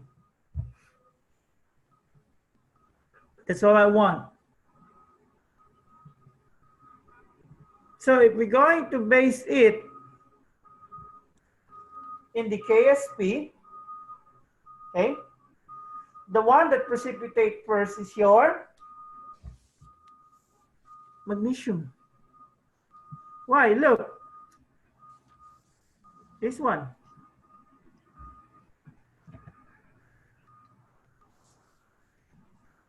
So if your Ksp is so low, that means you precipitate out first.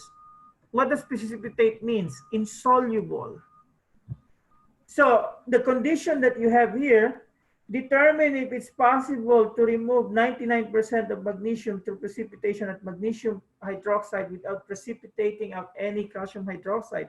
So that's already a clue that when you precipitate them out, magnesium precipitate first and then the calcium. So the problem that's being asked here, can you do it wherein 99% of your magnesium is precipitate while 1% without precipitating any of the calcium hydroxide? Another way of stating this problem is it's possible to lower the concentration of magnesium by 99% by precipitation without precipitating out the calcium hydroxide. So we are asking whether we can lower magnesium to 1% of what? The 1.0 times 10 to the negative 3. So what is that? What is that 1%? So 0.01 times 0.001. And that is equals to 1.0 times 10 to the negative 5. So this represents what? 1%.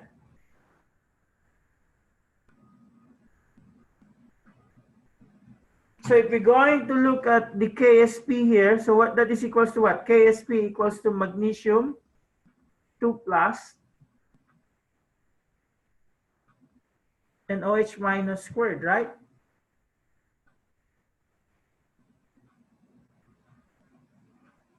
So what is now known when we get to this what we call knowledge? We have the Ksp, we have the magnesium 2 plus. And all we need to do is what? Determine the hydroxide concentration. And once we have the hydroxide concentration, we're going to use it with the calcium 2 plus to see if it remains undissolved or it will also precipitate. You see the whole problem? You have 1 times 10 to the negative 3 molar of your magnesium and calcium ions. Now, you want to devise a way wherein you want to remove 99% of your magnesium 2 plus. So what does it mean? There's still 1% that remains. Okay? So the 1% that remains, you want to get how much is the equivalent hydroxide for that, since you know already the Ksp. Because you want to see if that equivalent hydroxide that you have is enough to precipitate your calcium ion. So the way that you look at the system, what do you have here? You have a calcium 2 plus and magnesium 2 plus. And what do? You add hydroxide. So you want to see if the hydroxide concentration that you add to precipitate 99% of magnesium will not affect your calcium ion. So let's see. So what do we have here? 1.8 times 10 to the negative 11. And then you have here 1.0 times 10 to the negative 5. That represents the 1% that was left. And then you have here, we can do it as the concentration of your hydroxide and then squared.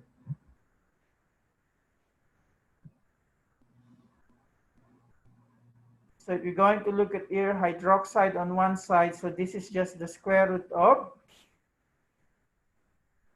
1.8 times 10 to the negative 11 divided by 1.0 times 10 to the negative 5.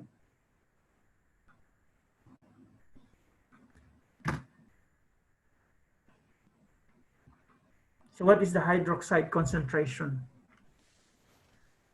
I got 0.0013.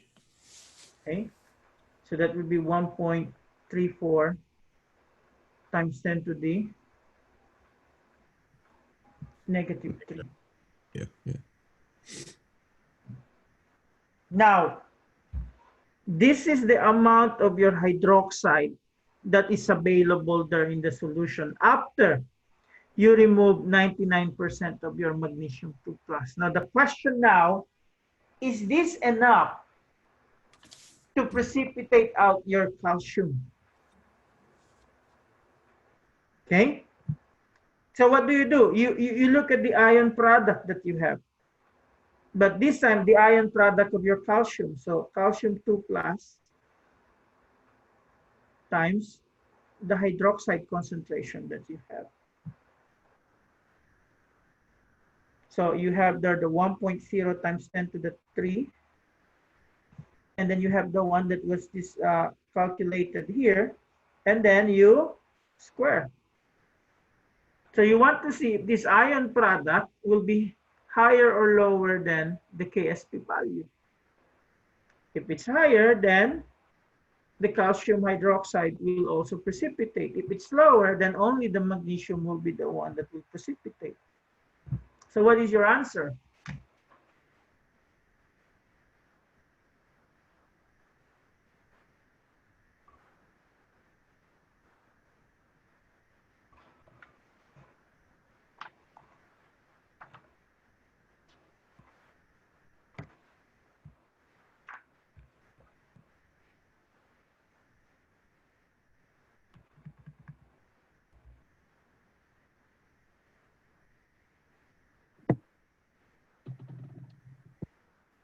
It will not precipitate out. So what is the answer first? 1.8 times 10 to negative 9. Okay. So as you're going to look at here, your ion product is less than the Ksp. So there's no precipitate. So whenever you're asked a question like this in the exam, you cannot just say no precipitate. You have to give the number to support that statement. Okay?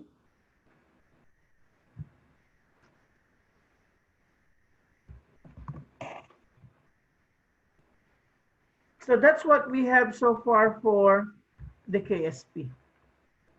And the next thing that we're going to look at is the complex ions. So I'm not sure how deep was your discussion on this in the Gen Chem, but when we're talking about the complex ions, this is the one that is soluble in the solution.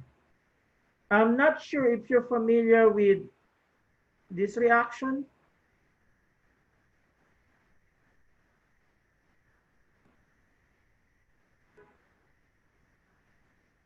What's the color that you have here? The exact one. So you have both of these colorless. If you mix them together, what do you have? Anyone? That's your Gen Chem 2 experiment.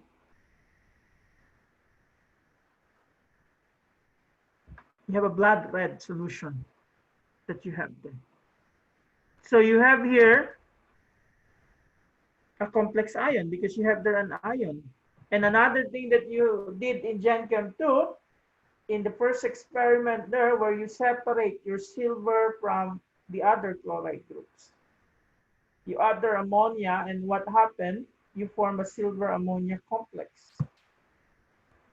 Now you may ask, why does this reaction occur?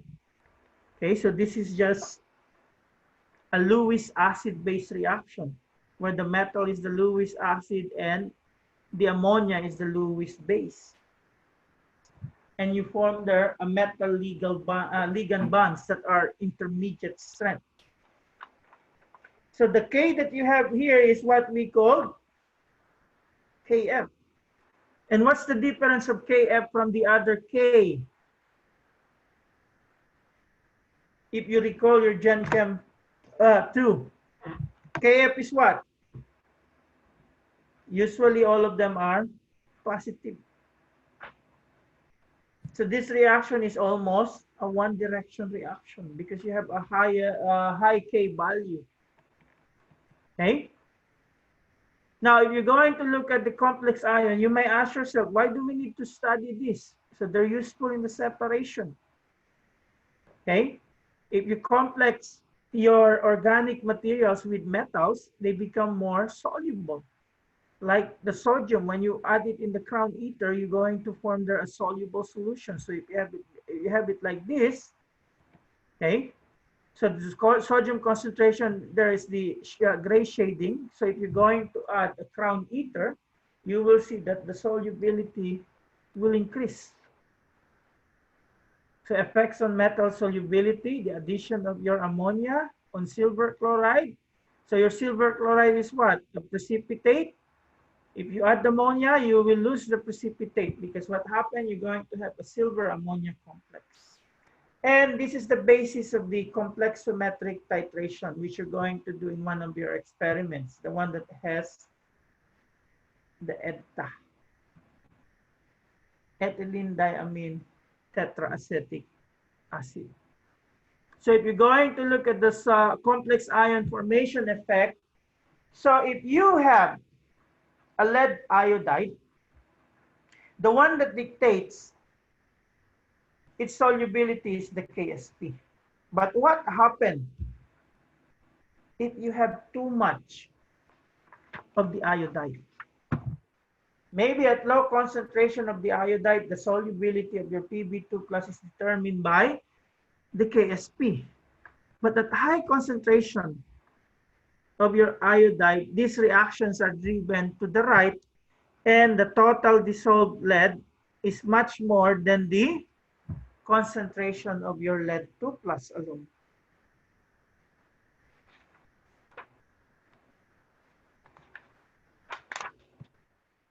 So what does this mean? So it means that if you have too much iodide that you have there, you're going to form these other products. So look at them. The one that precipitate is the PbI2.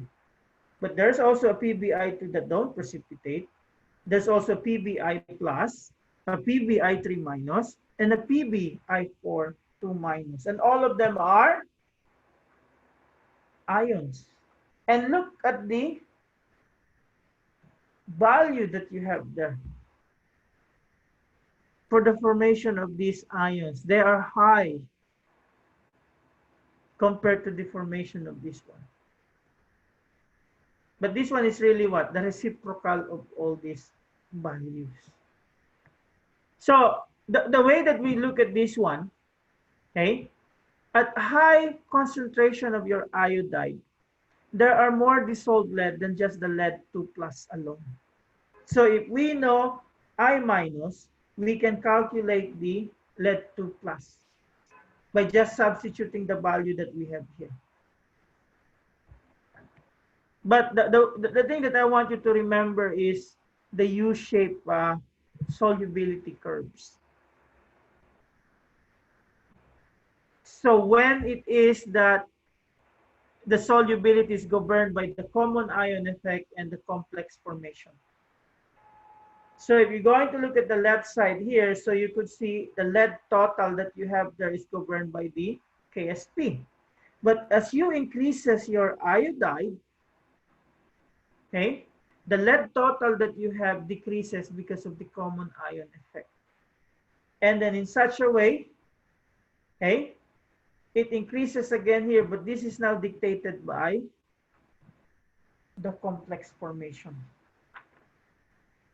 So I'm not going to ask you to do a calculation here because usually I ask them to do the calculation here, but I already shown here the results here. So as you're going to look at here, you're asked the concentration of the different ions in the solution who's saturated with the lead iodide, and the iodide concentration that is equals to 0.01 and 1.0. So if we have the 0.001, look what we have. So this is the concentration that we have compared to the other ions. So everything is dictated by this one. So this is the major product or the major source of Pb2+. But look what happened if we have 1 molar of the iodide. Look at the Pb2+. It's 10 to the -9 compared to the other ions. So if you're going to look at this, if it's 0.01 molar, okay, 91% of the lead is in lead 2+. But when the iodide is 1 molar, if you're going to look at this, okay, the main percentage comes from the PbI4 2-. So that's the only message that I want to emphasize here. Okay, that there are instances that the one that you think is insoluble, it can be soluble if there's too much of one of the ions that it has, resulting in the formation of the complex ion. Okay, now the last part that we have here, this will be covered, if I'm not mistaken, 4 chapters. We have the acid, the base, and the salt. So what's the definition that you know about the acids? Anyone? Acids are proton donors. Yep. So there are several definitions of the acid. First by Arrhenius. And then we have the Bronsted-Lowry. And then we have the Lewis. So those are the different, what we call definitions of the acids and the bases. So the one that we concentrate here is just the Lewis and the Bronsted-Lowry, but Svante Arrhenius is the first one to define acids and bases. Acids are the one that produce H+, bases are the one that produce OH-. That's the definition of Arrhenius. For the Bronsted-Lowry, acid is the one that donates proton, base is the one that accepts proton. For the Lewis acid, okay, there's something to do with electron pair, acceptor, that's the acid, and then electron pair donor, that's the base.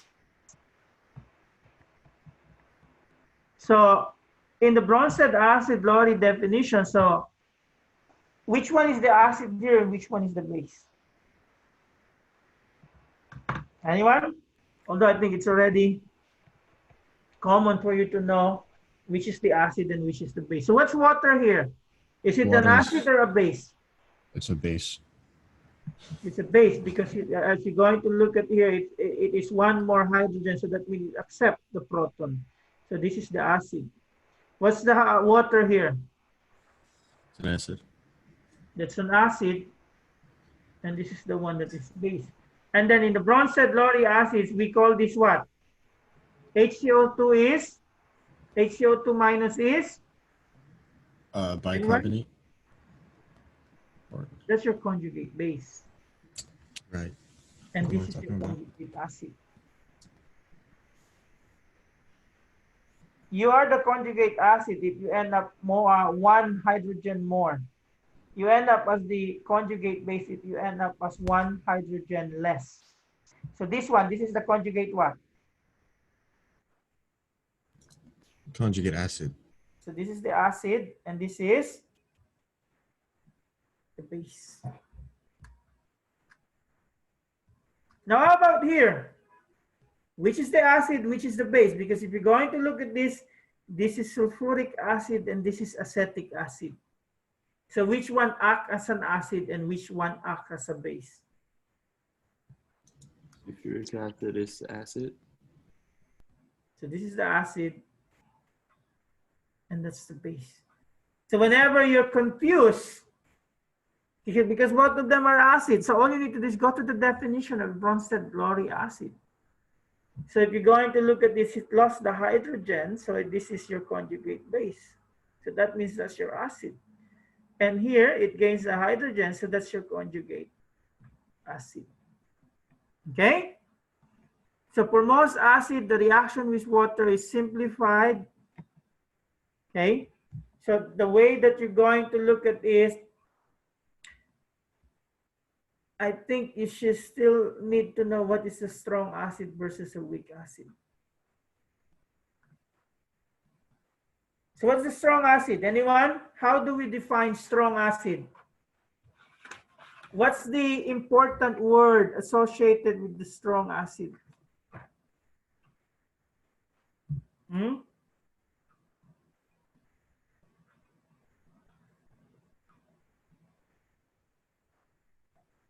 Hello? Is the word dissociation? Yeah, so Like solubility? what does it have something to do with dissociation? A strong acid will completely disassociate into its ions. So there's 100% dissociation. This one, partial dissociation. And if you have a strong acid, you use this sign. If you have a weak acid, usually this one. So strong acid will give you a one direction reaction. A weak acid gives you a system at equilibrium. Okay? So pH scale is the one basis for the acids and base. And then we also have this so-called autoprotolysis. So this is just the proton transfer in water. So what if you have water here? So they said the dissociation of water here will give you Kw, and Kw at 25 degrees Celsius is 1.0 times 10 to the negative 4. In pure water, you could say H plus is equals to your OH minus, which is just equals to your square root times 10 to the negative 14, which is 1 times 10 to the negative 7. So in pure water, you can have the pH equals to negative log of H plus. So if it's acidic, you have a pH that is less than 7. If it's basic, you have a pH that is more than 7. So I hope you still recall this concept. Okay, so strong acid, we already what we call discuss about it. They completely dissociate. So as I could told you, the Ka value of that is so high. So as of now, you still remember the 7 strong acids? Aside from them, so you have Hi, HBr, HClO4, and in some textbook, HClO3. So all you need to know is know them. If they're not listed as one of them, then they are weak acid. And you have to note that the strong acid for the sulfuric acid is just the first H plus. The second one is already, we could say, weak acid. Now, strong acid, usually they don't have any Ka. Weak acid is the one that has a Ka. And what does the Ka value tells us? Anyone? So the higher the Ka, the stronger is the weak acid. So what does it mean? If you have a higher Ka value, you dissociate or ionize more compared to the one that has a lower Ka value. Now, in some instances, the metal cations can act as an acid also. Okay, but they are weak acid. So if we have the acids, we also have the base. So when you have a base, this is the one that gives OH minus.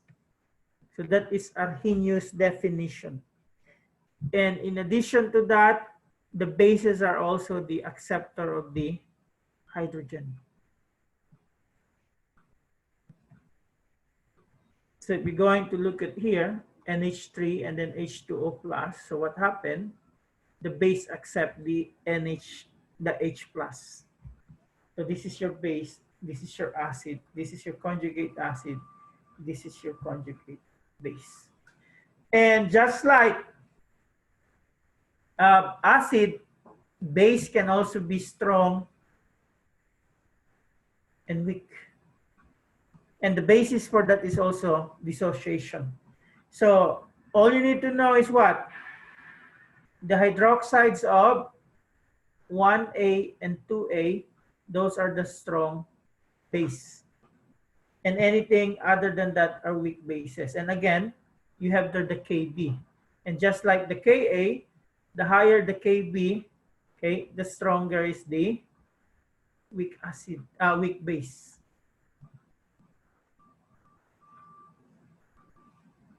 So the next thing that we're going to look at, so we have acid, bases. We have something to do now with the salts. So what do you need to do when you're given the salts and you are asked what's the acidity of the salts? So you dissociate them and then try to see if the ions that you dissociate can hydrolyze.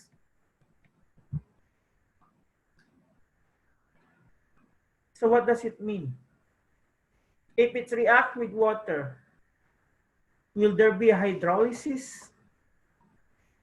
Because based on the hydrolysis reaction, it can tell you whether the given salt is acidic, basic, or neutral. So for instance, Na+, when it reacts with water,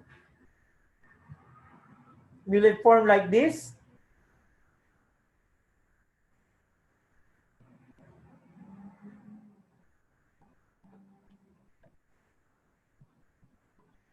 What will happen? Will there be any reaction? Or let's say a chloride, if you form it with water, will it form like this? Will this happen?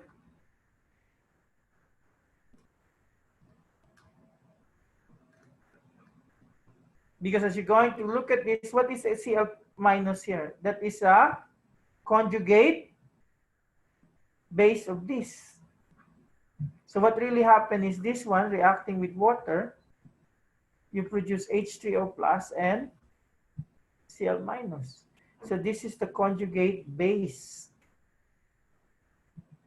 of HCl. So both of these will not give you any reaction. So what does it mean? If you have NaCl, it is neutral if you put them in the solution. Now, how about if you have NO2 minus?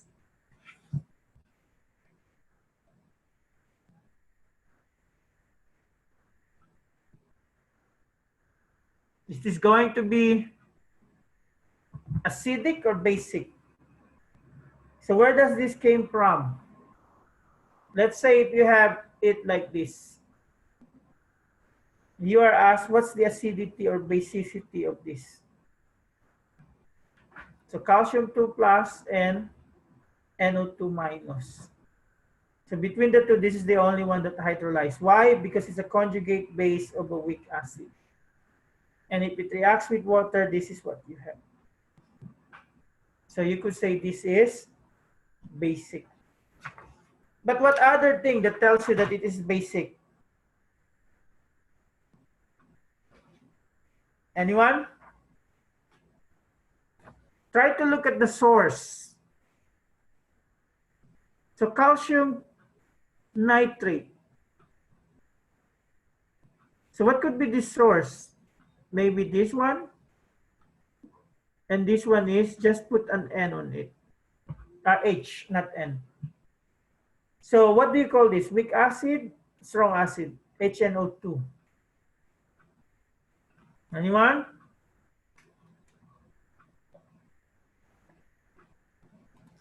So weak acid. Okay, so that's a weak acid. Now, how about calcium hydroxide? How you classify it in terms of base? It's a strong base. It's a strong base. So strong base, weak acid. So whatever the strong source, that will be the acidity or basicity of your salt. Okay? So if you're going to look at it in terms of the Ka, so you know Kw is equals to Ka times Kb. We're going to go on that. So between these things, Cn is a stronger base than NO2. So it has something to do now with the Ka value that you have. So if you're going to look at here, stronger base, so what does it mean? So the Ka of this is so small, so that means the Kb is bigger. The Ka of this is so big, that means the Kb is smaller. So that's what it means here. Now, try to answer this.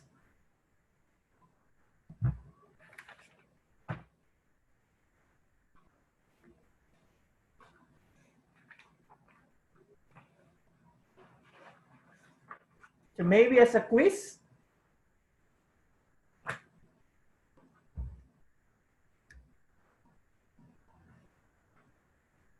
So you copy this and then you email to me, what's your answer? What will it be? Acidic, basic, or neutral?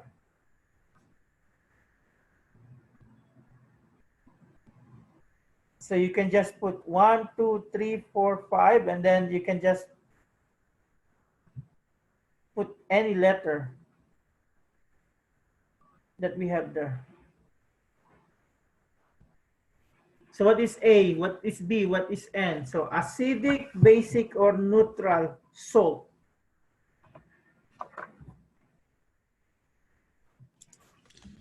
You said you want this in an email? Yeah, email it to me. So that will be the quiz that I have. So email it to me before 12 because we're almost done. I'm just trying to cut who's not listening. So the last part that we have is the so-called polyprotic acids. We're going to go back there, okay? So what is the polyprotic acids? They're the one that release more than one hydrogen per molecule. So it can be diprotic like this or triprotic. So what is this polyprotic acids? So they have more than one Ka. So the Ka refers to the hydrogen that dissociate. So the first hydrogen, that's the first Ka1. The second one's Ka2. The third one is the Ka3. And we're going to discuss more about it when we go to the acid-base chapters. There are a lot. Okay. So if you have sulfuric acid, so as I told you, sulfuric acid is a strong acid. So you have H plus and HSO4 minus. But the HSO4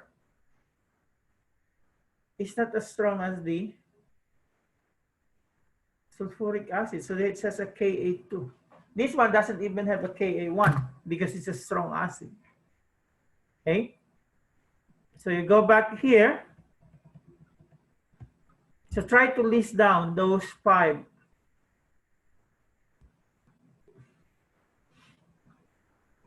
And then email it to me before 12. Just set acid, base, or neutral. Okay. So this ends this chapter. So everyone copy already before I stop sharing the thing? Got it. Got it.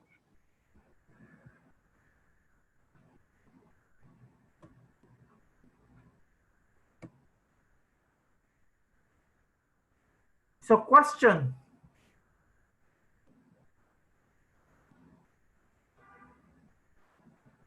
So we will have our exam next week. When will you be available for office hours? Just email me because Okay. usually the office hours that I set is 10 to 12 Tuesday, Thursday. But I have an exam also in Gen Chem this week. So a lot of people has already asked for office hour. Okay. Their exam is this Thursday.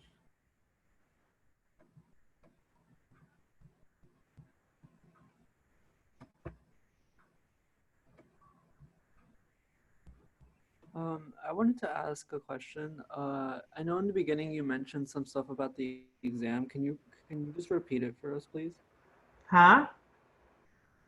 In the beginning of the lecture, you talked about some of the stuff for the exam next week. Can you just repeat it? So you're going to utilize the whole 3 hours. By 9 o'clock, the take home and the blackboard, the take home exam will be available, but you have to submit it by 12. Now the blackboard exam will be available by 11. But you're not going to utilize the whole, what we said, 1 hour. So it's just a window. Okay. So for now, I'm going to give the exam, maybe open notes, even the blackboard. And depending on the results, if you get good results in the first exam, you expect the second exam, we're going to use Respondos for the blackboard. So the way that we're going to have the question in the blackboard, it can be multiple choice, true or false. So in that way, it will be 1 minute per question without turning back.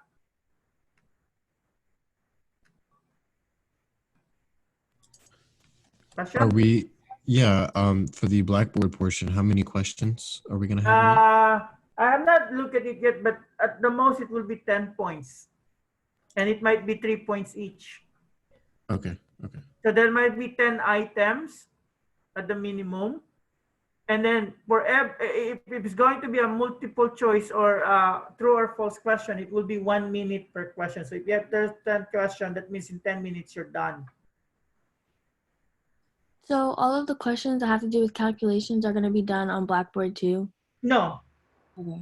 The calculations are the one that you be given to you by 9, the take home. So usually you have a piece of paper there, and what you're going to do in a clean paper, you don't need to type the question again. You can answer right away. Okay. Okay.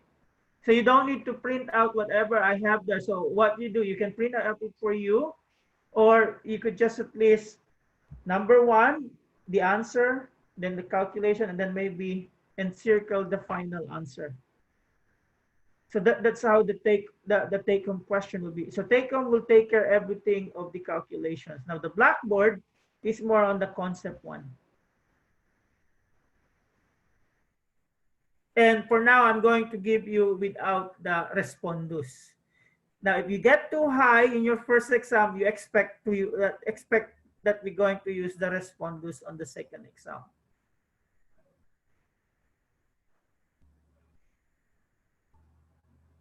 So, question.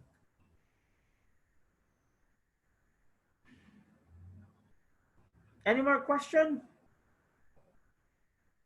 There is a problem set that was posted in the Blackboard. I hope you look at it.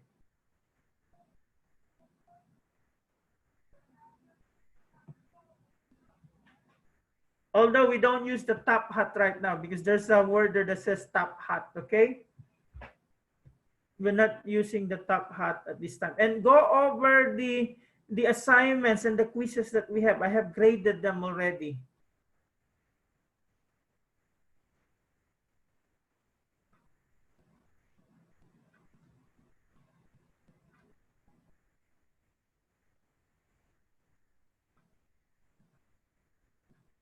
Professor, if you will have responders, it will be only multiple choice, right? No, I'm not going to use respondus. I told you, at least for this exam. Like for next exams, because I know like for responders, exam can be only multiple choice. Like it can. No, I mean, I give calculation in the respondus. That's what I do in my Gen Chem this week. Oh, that's harsh. Okay, thank you.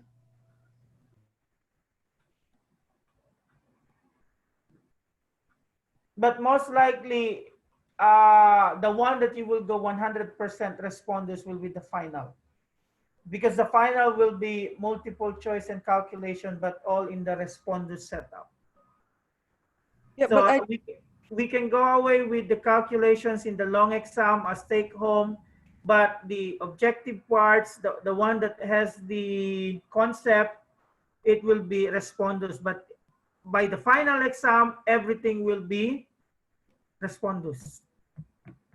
Okay, I see. But like, I just like, my question is that like when it's responders, you should type it on computer. So we were supposed to type our calculations. Yeah, I mean, but the calculations will be easier than the one that you have in the take home. Okay. Thank you. So you worry about the responders on the finals when the finals come. Okay, thank you. You take it one at a time, okay? Because I told you, responders is my last way to filter you out. But if without responders, I can already filter you out, I may not need the responders by the end of the semester.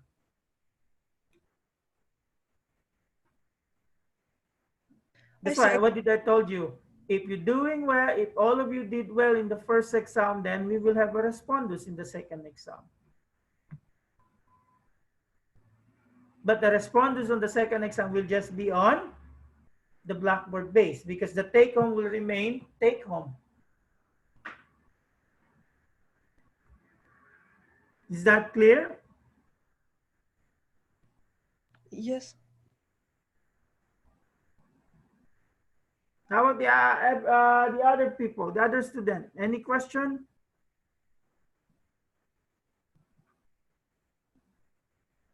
No. So if I'm not mistaken, it will be to 70% that is calculations and take home, and then the 30% will be the one in the Blackboard. No responders yes for the first exam. But the thing there is you're going to have 1 minute per question. In the responders, what will I do? There will be longer time per question. But still, there's no turning back. But as I told you, as much as possible, okay, I don't want to use the responders, but I will be forced to use it if there's no way to discriminate the gradings that you have, because we cannot have all A. That is what we call statistically impossible. Okay, so we need to have the Gaussian curve as much as possible. Because if you have all A, how are you going to represent it in terms of the Gaussian curve? Anyone? How do you represent when everything is all A?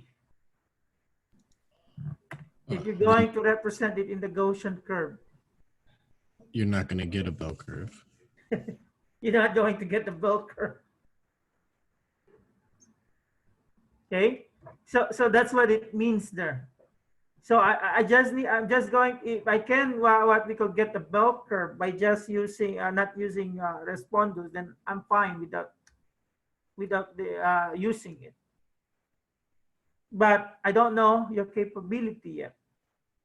Okay, that's why the first exam is one way for me to test how knowledgeable are you. So it's a getting to know for each of us for the first exam.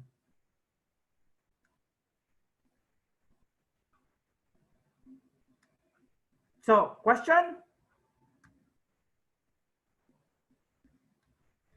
So if not, now the next question that I have, who is the other one who's willing to do the experiment this week outside her schedule? Because right now it's Jalen, so Daria, you're not coming here this week. Jalen will be the one to take your place. So anyone to at least replace Samantha, because you need to at least have one more experiment outside the schedule that we have set already with your partners, so that these two ladies will not do it 10 times.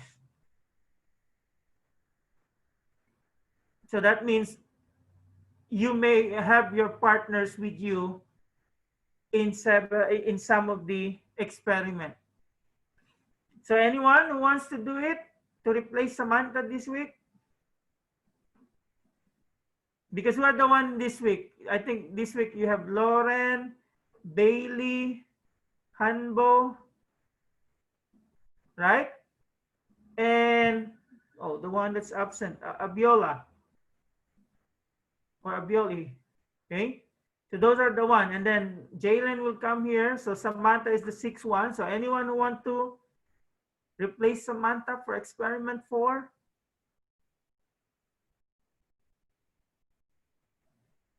Going once, going twice. So Samantha, you'll be here on Wednesday. Okay. So next time there's what we call one who's willing, you'll be the one that will rest, and Daria will come back. Unless there's two who wants to do it. So at least the lineup this week, you have Lawrence, Jalen, Samantha, Bailey, Hanbo, and Abiori or Avery. So do you have any question? So if none, see you or see some of you on Wednesday. And if you have any question about the exam, feel free to email me. Okay? All right. Have a good day. Okay. Stay safe.